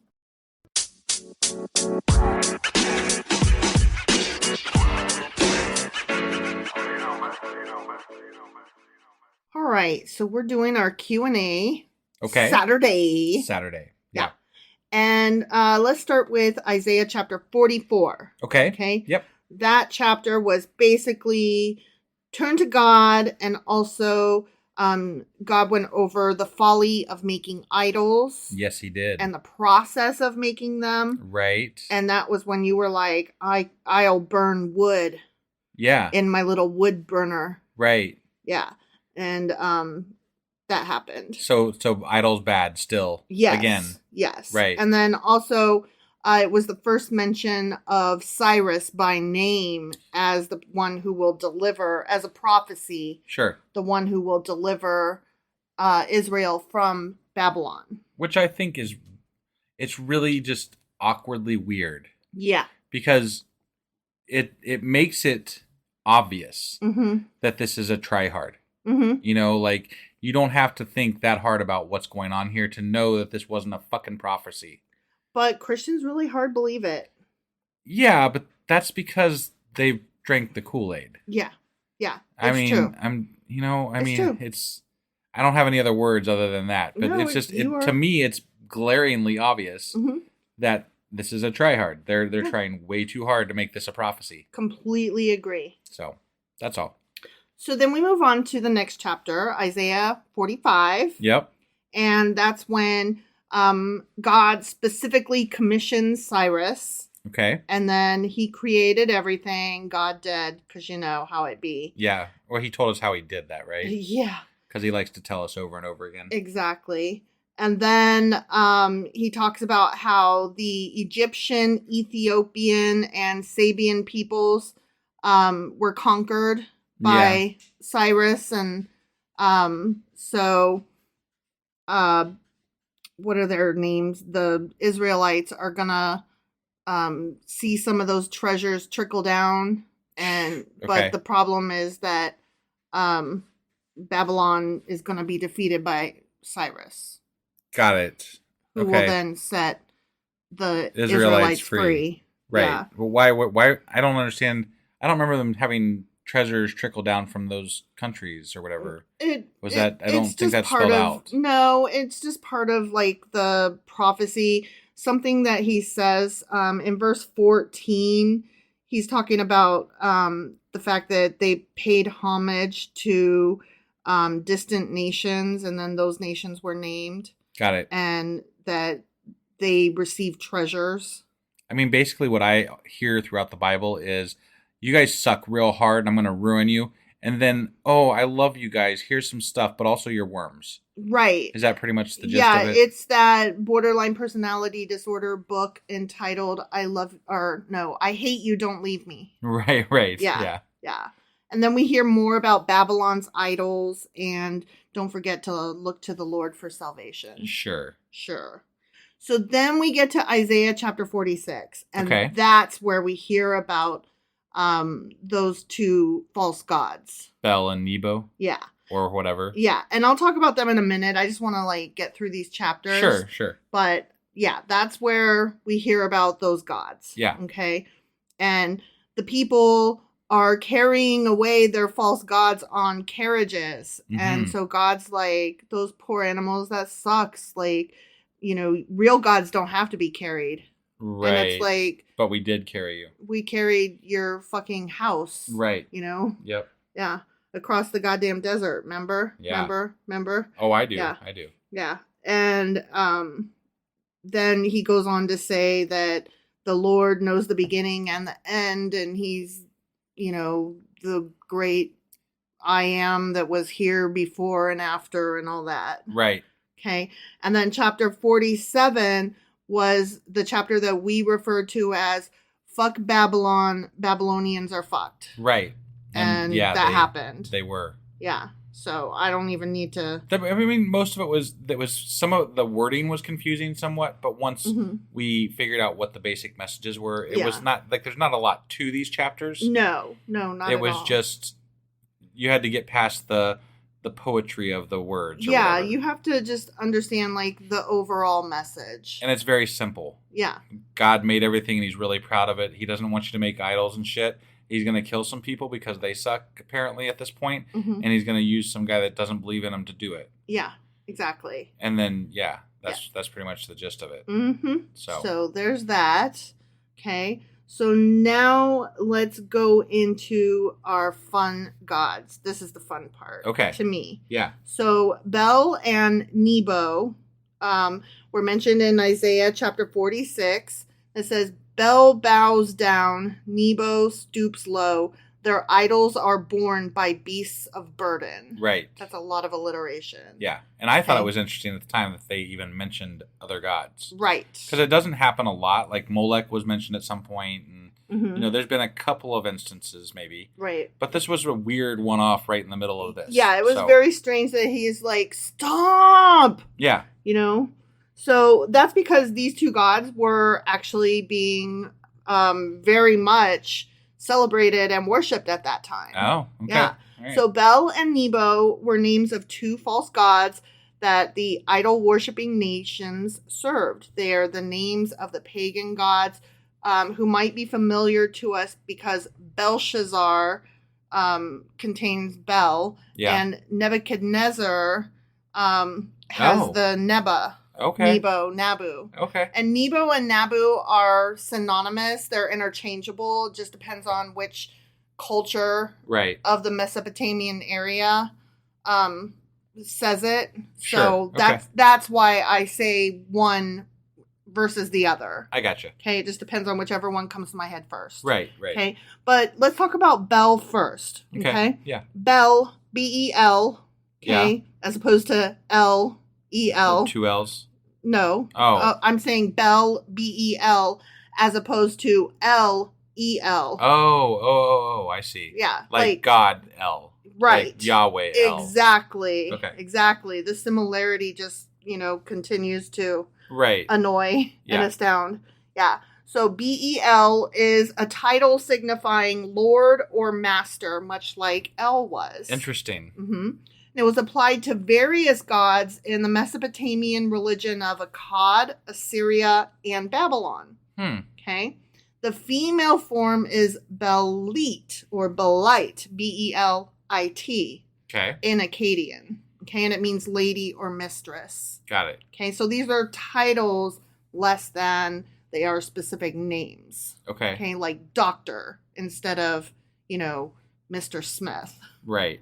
Okay. Okay. So Bel is represented in Greek as Belos and in Latin as Belus or Belus. Okay. Okay. Yeah. And Belit, I don't know, the chick, appears in Greek form as Beltis.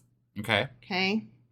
Now, linguistically, Bel is an East Semitic form cognate with the Southwest Semitic Baal of the same meaning. Say that. Can you give me layman's term Yeah, on that? I'll give you the layman's term. All right. Bel and Baal as titles come from the same fucking place. Got it. Okay? Okay. Yeah. All right. That's what that means. That makes sense. Okay? So And Baal, there's is the god also Baal, and then there's Baal, who is like the master. Or whatever. just lowercase g, I'm talking about gods. Sure, right. Okay? So Bel was especially used for the Babylonian god Marduk, Okay. whom we've heard a little bit about. Yeah. And we're going to talk about him in a different Q&A because we've heard just enough about him now that I want to know more. Okay? Mm-hmm. But Bel was used for the Babylonian god Marduk in Assyrian and Neo-Babylonian personal names or mentioned in inscriptions in a Mesopotamian context. Okay. Okay, so those two names can be interchangeable. Like Bel could be the title of Marduk, or Bel can be much like Baal or Baal. Yeah. Bel can be a separate god. Okay. Okay. All right. So similarly, Belit, his chick, Yeah. his side piece, Right. mostly refers to Marduk's spouse, Sarpanit. Oh, okay. Okay. It's a cool name. Mm-hmm. So Marduk's mother, the Sumerian goddess, often referred to in the Sumerian language as Ninhursag, Damkina, and Ninmah, was often known as Belit Ili, which means Lady of the Gods in Akkadian. Okay. Okay? Yep. So we've got Marduk or Bel. We've got his wife, Belite, or, whatever. And then we've got Marduk's mom. Okay. Okay? Yep. In Mandean cosmology, which that's just another form, like the Gnostics. Okay. It's just another over there kind of faith or lack thereof kind of thing. Got it. The name for Jupiter is Bil, B-I-L, which is derived from the name Bel. Oh, okay. So basically what I'm saying is that there's just all these different guys over there and they're all about the same thing. Sure. Okay? One, if you ask me, and again, I'm basing this just on the little knowledge that I have, but with the reference to El and Bel, Mm-hmm. it sounds like a lot of these stories originated from the same things. Mm-hmm. They did. Essentially. Yes, they did. They went different directions, obviously. Right. It's the game of telephone, but with gods. Right. And god titles and god names. And offices of gods, and it's how we end up with so many reoccurring stories throughout different cultures Yes. and different religions, is that they are essentially the same thing, just told in different cultures and different areas. Passed down over the ages. Right. They're bound to change, much the way a guy who fishes brings home a fish this big, but then by the time 50 years have passed, it was that big. Right. Right. So, though often identified with Greek Zeus and Latin Jupiter as Zeus Belos or Jupiter Belus, in other cases, Belus is interpreted as an ancient king who founded Babylon and built the ziggurat. I've heard of the ziggurat before. Yeah, I've told you about the ziggurat is basically a huge kind of pyramid. Okay. Kind of Oh, thing. yeah. Like an early. Okay. Yeah. Okay. And he is recognized and worshipped as the god of war. Okay. Okay. Sure. So Artabanus, who was an early Greek historian, is cited as stating in his Jewish history that he found an anonymous work that giants who had been dwelling in Babylonia were destroyed by the gods for impiety, meaning they were misbehaving. Yeah. But one of them, named Belus,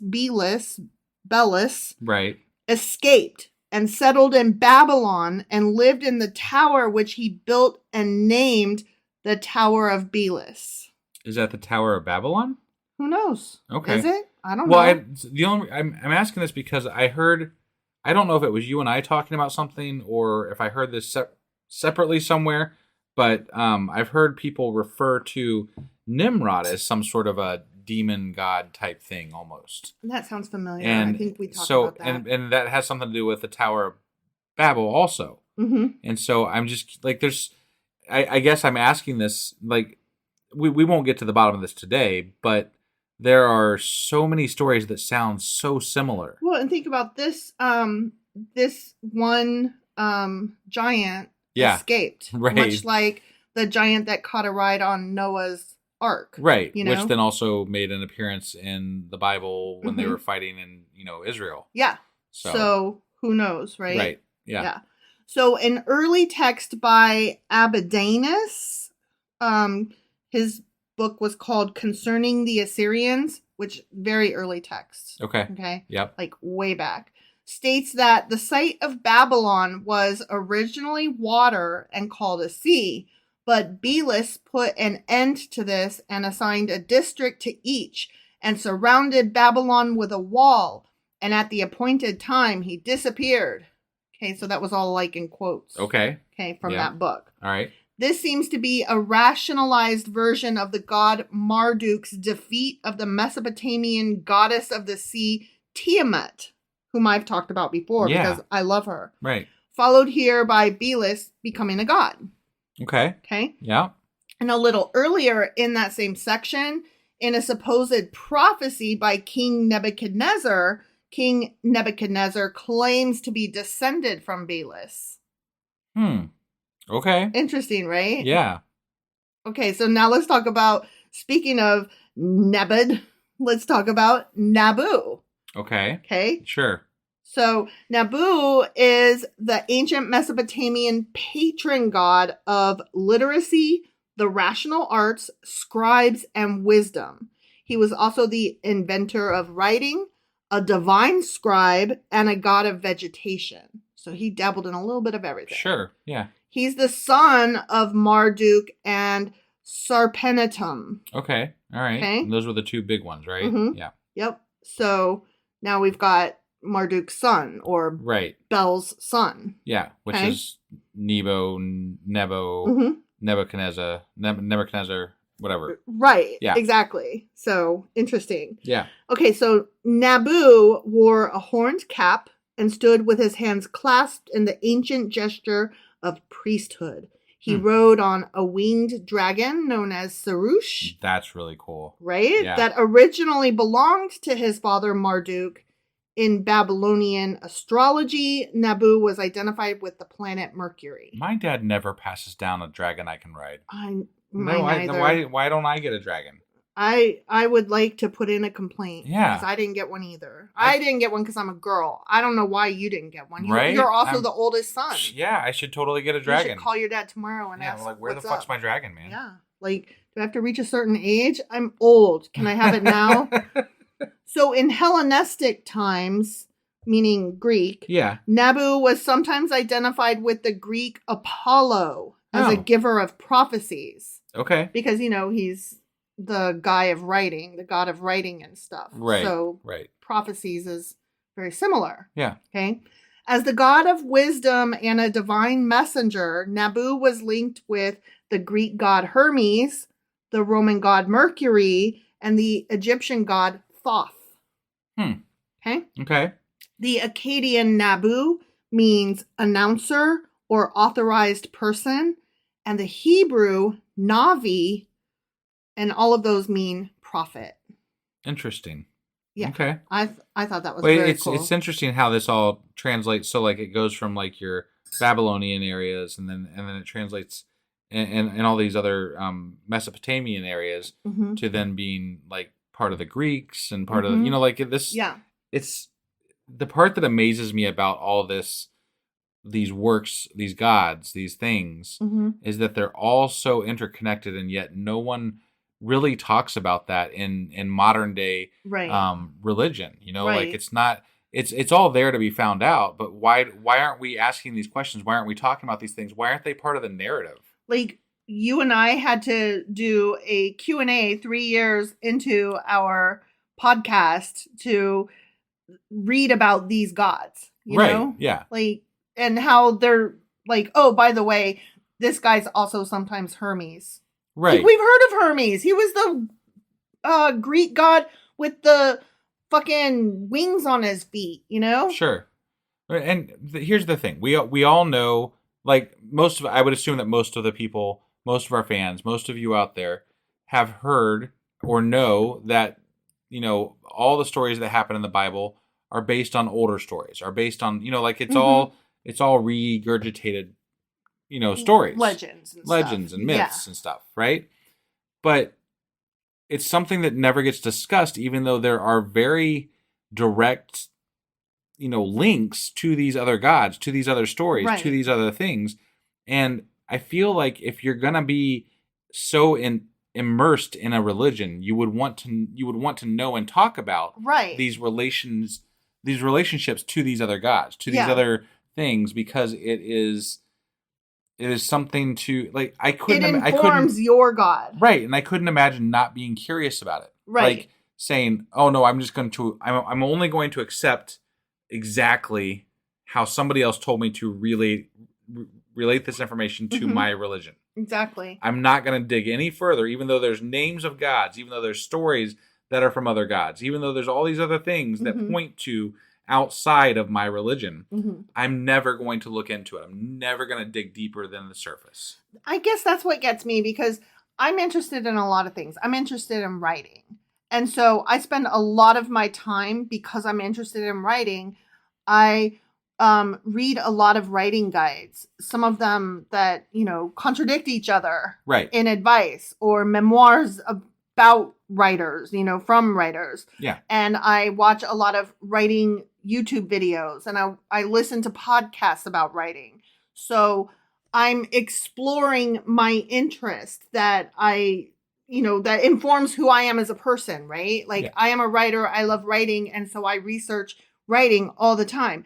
Why is it that you have Christians, this is who they are, but they're not curious about anything about it? Yeah, it's like I they don't stopped. get it. It's like the parents who don't like their kids' music because they just stopped with their music, right? Yeah. They don't care anymore. They're like, this is what I want. This is what I'm going to have. Only the 60s, That's the it. end. Right. Like, yeah. No, actually, 80s, 90s, 2000s, and today have some pretty good fucking music. Right. And honestly, like, for our listeners out there, I don't think that they should stop with what we're telling them, because we're digging very surface into these things. Very surface. And, we're mostly trying to give you a place to start. A place to start, and just ideas to take and run with, because I'm sure to this day, to right now, even in this episode, we probably got some things slightly wrong. Oh, I'm sure. I'm sure. At the very least. So God bless the internet, but also God curse the internet. Right. You know? Yeah. There's always somebody out there that knows way more than we know about subjects. Yeah. But it's the process of being curious about these things that matters to me. Mm-hmm. And I hope that that's what matters to a lot of our listeners, because Same. I think you should always keep learning. I think you should always ask questions. And that's what the whole impetus for our podcast was, is to just ask questions. Mm-hmm. Like, we wanted to know more. Right. And so here we are. We're learning more, and it's really, really fucking cool. I think so, especially too. when we dig into these other gods and things. Like, those are love my that. favorite parts, because it just further brings home the fact that the one book that we're reading is just not the end all be all. Right. And it's not even the beginning. I would have never thought this at the beginning of this whole journey that we've been on, but I want to continue learning about how all these things intermingle and how they all relate to history. Like, there's so much. It's so rich in so many different stories and cultures that I want to continue to learn. I want to learn more about it. It makes me want to keep going further and further back and be like, what was the beginning initial source of all of these stories? Right. Not because I believe in God. No. Not because I want to know more about a God that I don't believe in, but because I'm curious where these human stories, where these myths started from, where they came from, why they are. I'm curious about the people, not the gods. Yeah. I'm curious about the people and their beliefs in the gods. It's just an interesting story. It's an interesting way to look at that historical period in time. Right. Exactly. Exactly. Yeah. So this is fun. Yeah. So, anyway, going back to Nabu, he was worshipped by the Babylonians and the Assyrians. Okay. He gained prominence among the Babylonians in the first millennium BC when he was identified as the son of the god Marduk. Okay. Okay. Yeah. Nabu's symbols include a stylus resting on a tablet, as well as a simple wedge shape. And the image of that, King Nabonidus. Hold on. Yeah, that's a Nabu. Hold on. Let me try this again. Nabonidus. Yeah. Okay. Okay. You know how I have dyslexia, right? Yes. I get my B's and my D's mixed up. And when there's more than one of them in the same word, I have to try really hard. Got it. So that's what happened just then. I was like, are you a B or a D? Right. Yeah. So Nabonidus. Right. Like tendonitis, but Nabonidus. Exactly. He placed the image of that wedge shape atop his royal scepter. Huh. Okay. So that, he could be like related close to the god, Got it. Yeah. So Nabu was continuously worshipped until the 2nd century when cuneiform became a lost art. Huh. Interesting, right? Yeah. So it was basically their written language lost favor, and so the god of writing. Died. Yeah. Wow. Yeah. But it is interesting to me that he was the son of gods and worshipped in around the 1st century BC. So it only preceded the Jesus story by about a century or so. He was continuously worshipped until the 2nd century. Oh, so it overlapped into Christianity even. Interesting. Right? Or at least the early forms of Christianity. When Christ was born, or this story about Nebuchadnezzar had to have been very prescient in the whole, beginnings of the Christian movement. Yes. Like, that had to be an impetus almost, maybe. Maybe not entirely, but like that story was there, It had to be involved. Well, yeah, because here's another thing. So we're talking about Nabu, the son of Marduk. Right. So Marduk and his side piece, they were actually worshipped in Babylon's sister city. And I did not write down the name of this sister city, but it was like Balish or Babelish or something. Bubblicious. We'll call it Bubblicious. Sure. Okay. And so they had giant statues of Marduk and his side chick. Okay. Sure. In Bubblicious. And every year they would bring the statues into Babylon to worship them during that one time period. and then they would, take them back to the sister city. Got it. So, I mean, this was like an active practice. Right. So, then when Nabu was related as his son, I imagine that they were still worshiping his father for them to have a reason to worship the son. You know what I mean? Right. So we've got the father and the son already happening. Yeah. And very, very actively being worshipped. Like, moving these statues from one city to another was no easy feat because these things were fucking giant. Right. That brings me to my final point, which is that there is a colossal statue of the god Nabu dated from the 8th century BC from Nimrud on display in the National Museum of Iraq. No shit. No shit. Wow. Yeah, the 8th century BC. Huh. Yeah, so that's really cool. That means that they were worshiping this guy for a really fucking long time. Right. If they were still worshiping him into the 2nd century BC. Right. And these 80. cultures and religions definitely overlapped with, Judaism. Yeah. And even Christianity, just on the edges of it anyway. That's very, very interesting. Yeah, I thought you'd like that. Yeah. No, the time period alone. And that's what I'll like. I don't think I could ever learn enough about the time periods and where these gods, resided, the stories about them, and how they all intermingle with all these other stories and myths. This makes me really want to learn more geography. Like, I've never wanted to understand geography more than studying all this stuff to see how all of the different countries and cities and just the different name places, whatever we're calling them, how they all fit together. And especially because the world that we're talking about is so much smaller than the entire planet, like it's such a small, like you're almost talking about like a fantasy map from like, Lord of the Rings or something, like exactly. which mountain range did this one happen in and which forest was that? And, exactly. like it's very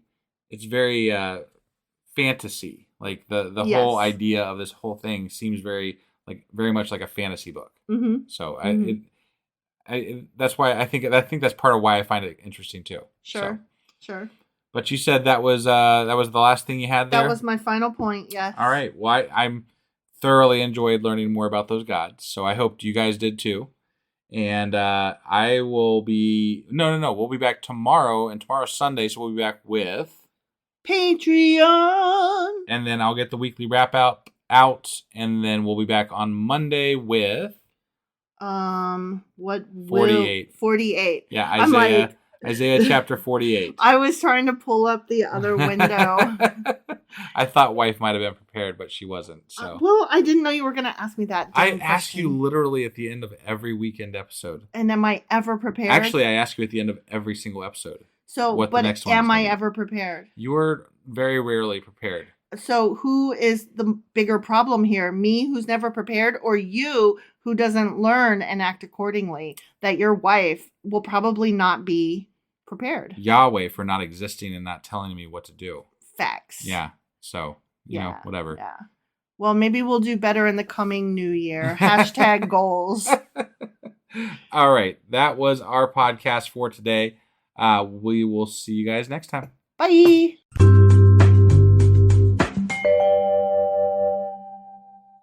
Husband. Wife. Do you know what we're doing?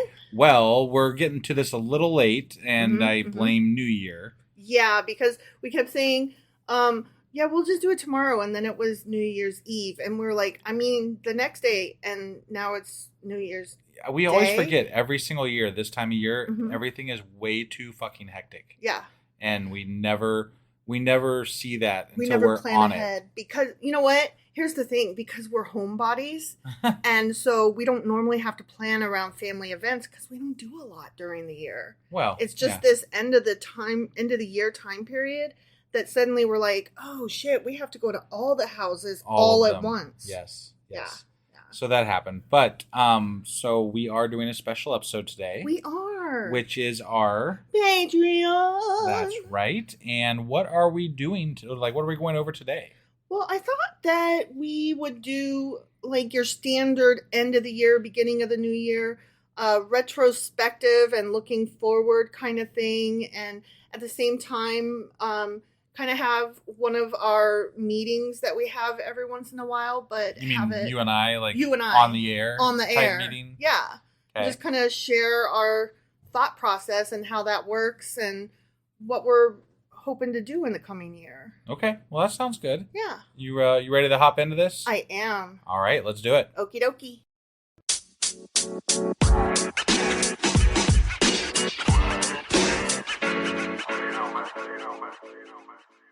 All right, so I thought we would start with a very short retrospective Okay. of how we did last year. Got it. I didn't ask you to look up any stats as far as like numbers, like We don't want to be exact or anything. well, no. I just mean like how many listeners or how many Sure. downloads or whatever. Because I'm gonna be honest with you, when podcasts do that, like my brain tunes out. Like I Right. can't even hear what they're saying Sure. because I'm not interested in other people. I'm interested in me as a listener and what I want. Well, let me just give you a brief. Oh, Like, okay. so we picked up a lot of listeners. Did we? Yeah. Well, that's awesome. Yeah. So I mean, it was really nice. Like I honestly, since we've been doing this podcast, our listenership has pretty much been on a straight up trajectory. So Straight up trajectory. yeah. Sorry, I had trouble with that, but Awesome. yeah, we've been doing really well. It still doesn't make us like worldly famous or anything, but Nah. it's fun to have people that enjoy what we're doing. I will say that I have been very much enjoying that when we do our weekly Discord lives, Oh which my are gosh. every Tuesday at 10 p.m. Eastern on Discord, you guys. Yeah, if you aren't there, you're missing out. You are. What I was going to say is I enjoy looking forward to those, and there are like 4 or 5 people who just drop their schedule every week to show up, to listen to us record live, and then to stick around after the event and chat with us. And most of them are our patrons too. Yeah. So, But you don't have to be a You don't have to patron be a to join patron. in this. Right. And it's so fun because we just hang out. but they do have to be a patron to hear this episode. They do. They do. That's funny. Who am I even talking to? I don't know. So, anyway, you should join us if you are interested and Yeah. so inclined. No, it's a really, really fun experience for everybody, I think. And it's just something we really look forward to every week. I think it's So. probably one of my favorite things that we do with the podcast, even though what's really funny is we're always like, oh shit, it's Tuesday at about 6 p.m. Yeah. And so then suddenly our evening is like in a super rush to be done with everything to be ready to go live at 10 p.m. Right. And right. so it feels like all the way up to that moment, it feels like, God damn it. Yeah. And then as soon as we check in, it's like, oh yeah, why were we stressed? We're like getting together with friends. Yeah. So. And I think we just implemented that this year, right? Mm-hmm. Yeah. So that's something that we did this year. Come be our friend, you guys. Yeah, It's so much fun. I've never enjoyed a social media platform more than Discord because it just allows us this space where we can interact with people in such a seamless manner, or not. Like, I mean, there's always people on there chatting about different things, which is great. That's what I was going to say. Like, it's not just that we're atheists talking about atheism. Like, what you're doing is not showing up to talk about the episode or talk about religion and your lack thereof or whatever. What you're doing is showing up to hang out with people who also aren't religious. Right. So we'll talk about like shows or books or... Yeah, it's just a really great community. And you don't have to worry about religion coming up except in the context of... From an atheist perspective. Right. Or Christian perspective. Sure. So, yeah. Or questioning, agnostic. It's just like a safe space where you don't have to worry about somebody saying, I'll pray for you. right. Unless they say so ironically. Yeah. So So- that's fun, and you should join us. You should. Sorry, Yeah. I didn't mean to go on, but that's how I do. No, that's one of my favorite things that we've started this year. Mhm. So that's a good thing to bring up. Yeah. Okay. So another thing I wanted you to look up, this time I did ask you to look up, Yes. was our greatest hits. Do you have greatest So, hits from this last year? Yeah, I'm gonna. It's a very general list here because there's something that happens with our podcast specifically, and that's that basically all of our Genesis episodes are in the top 10. So that makes sense because our podcast is somewhat episodic in that if you are a fan, you generally listen from the beginning in order because we're reading each chapter. Which, if you're one of those people, I mean, kudos to you because, bless ya. Wow. Yeah. We put out a lot of fucking material. Yeah. And so our biggest episode that I got listened to was Genesis chapters 1 through 3, by far. And then the next ones that aren't Genesis, outside of Genesis, is our Lilith episode. Oh, that's interesting. And we had one that was originally just a Patreon episode, but then we released it later. I think it was like 6 months later or something as a full episode to everybody, and that was the 7 Laws of Noah.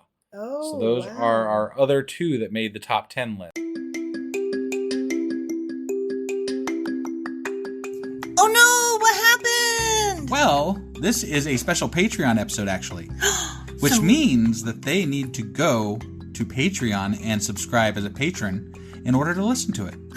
Okay, well, I guess that we are going to go do that now. Yeah, just head over to patreon.com/sacrilegious discourse, become a member for as low as $2 a month, and you'll have access to all these special things and goodies too. So, go do that. So this was just a teaser. Yeah, teaser. Okay, just Bye. checking. Oh, Bye. Bye. Bye.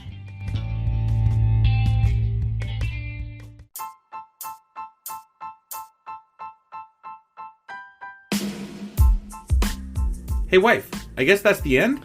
But husband, that's just sad. It doesn't have to be. We are on lots of social media platforms like Twitter. Our handle there is sacrilegious_D. For D's nuts. Oh my God. Stop doing that. Anyway, we're also on Facebook, Instagram, and Pinterest. There's a link to all of our social media sites at our website. Ooh, we have a website? Yeah, it's sacrilegiousdiscourse.com, where you can also find a link to our merch shop. We have a merch shop? Yep, we have podcast-themed clothing, mugs, notebooks, and more, as well as an atheist and science-themed products. Wow, our fans should really go check that out right now. Definitely. They can get in touch with us by sending an email to sacrilegiousdiscourse@gmail.com. But before they do that, we could really use some help. Oh yeah? With what? Well, it's not free running the podcast, and we need some financial support in order to get better equipment, which will free up time so we can concentrate on our podcast and our fans. Okay, so what should they do? Head over to patreon.com/sacrilegious discourse and sign up as a contributor on our podcast. Supporters there receive additional bi-weekly episodes that we record just for our Patreon members for as little as $2 a month. Also, we'd really appreciate it if you would like and subscribe on whatever platform you're using. And Apple Podcast reviews help us out tremendously. Like and subscribe. Leave an Apple review. Join us on Twitter. Support us on Patreon. That's a lot of instructions. Don't forget to say thanks. Thanks. Okay, bye.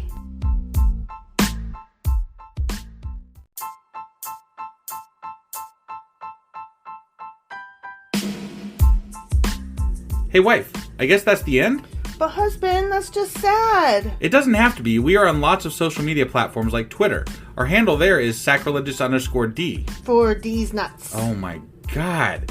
Stop doing that. Anyway, we're also on Facebook, Instagram, and Pinterest. There's a link to all of our social media sites at our website. Ooh, we have a website? Yeah, it's sacrilegiousdiscourse.com, where you can also find a link to our merch shop. We have a merch shop? Yep, we have podcast-themed clothing, mugs, notebooks, and more, as well as an atheist and science-themed products. Wow, our fans should really go check that out right now. Definitely. They can get in touch with us by sending an email to sacrilegiousdiscourse@gmail.com. But before they do that, we could really use some help. Oh yeah? With what? Well, it's not free running the podcast, and we need some financial support in order to get better equipment, which will free up time so we can concentrate on our podcast and our fans. Okay, so what should they do? Head over to patreon.com/sacrilegious discourse and sign up as a contributor on our podcast. Supporters there receive additional bi-weekly episodes that we record just for our Patreon members for as little as $2 a month. Also, we'd really appreciate it if you would like and subscribe on whatever platform you're using. And Apple Podcast reviews help us out tremendously. Like and subscribe. Leave an Apple review. Join us on Twitter. Support us on Patreon. That's a lot of instructions. Don't forget to say thanks. Thanks. Okay, bye.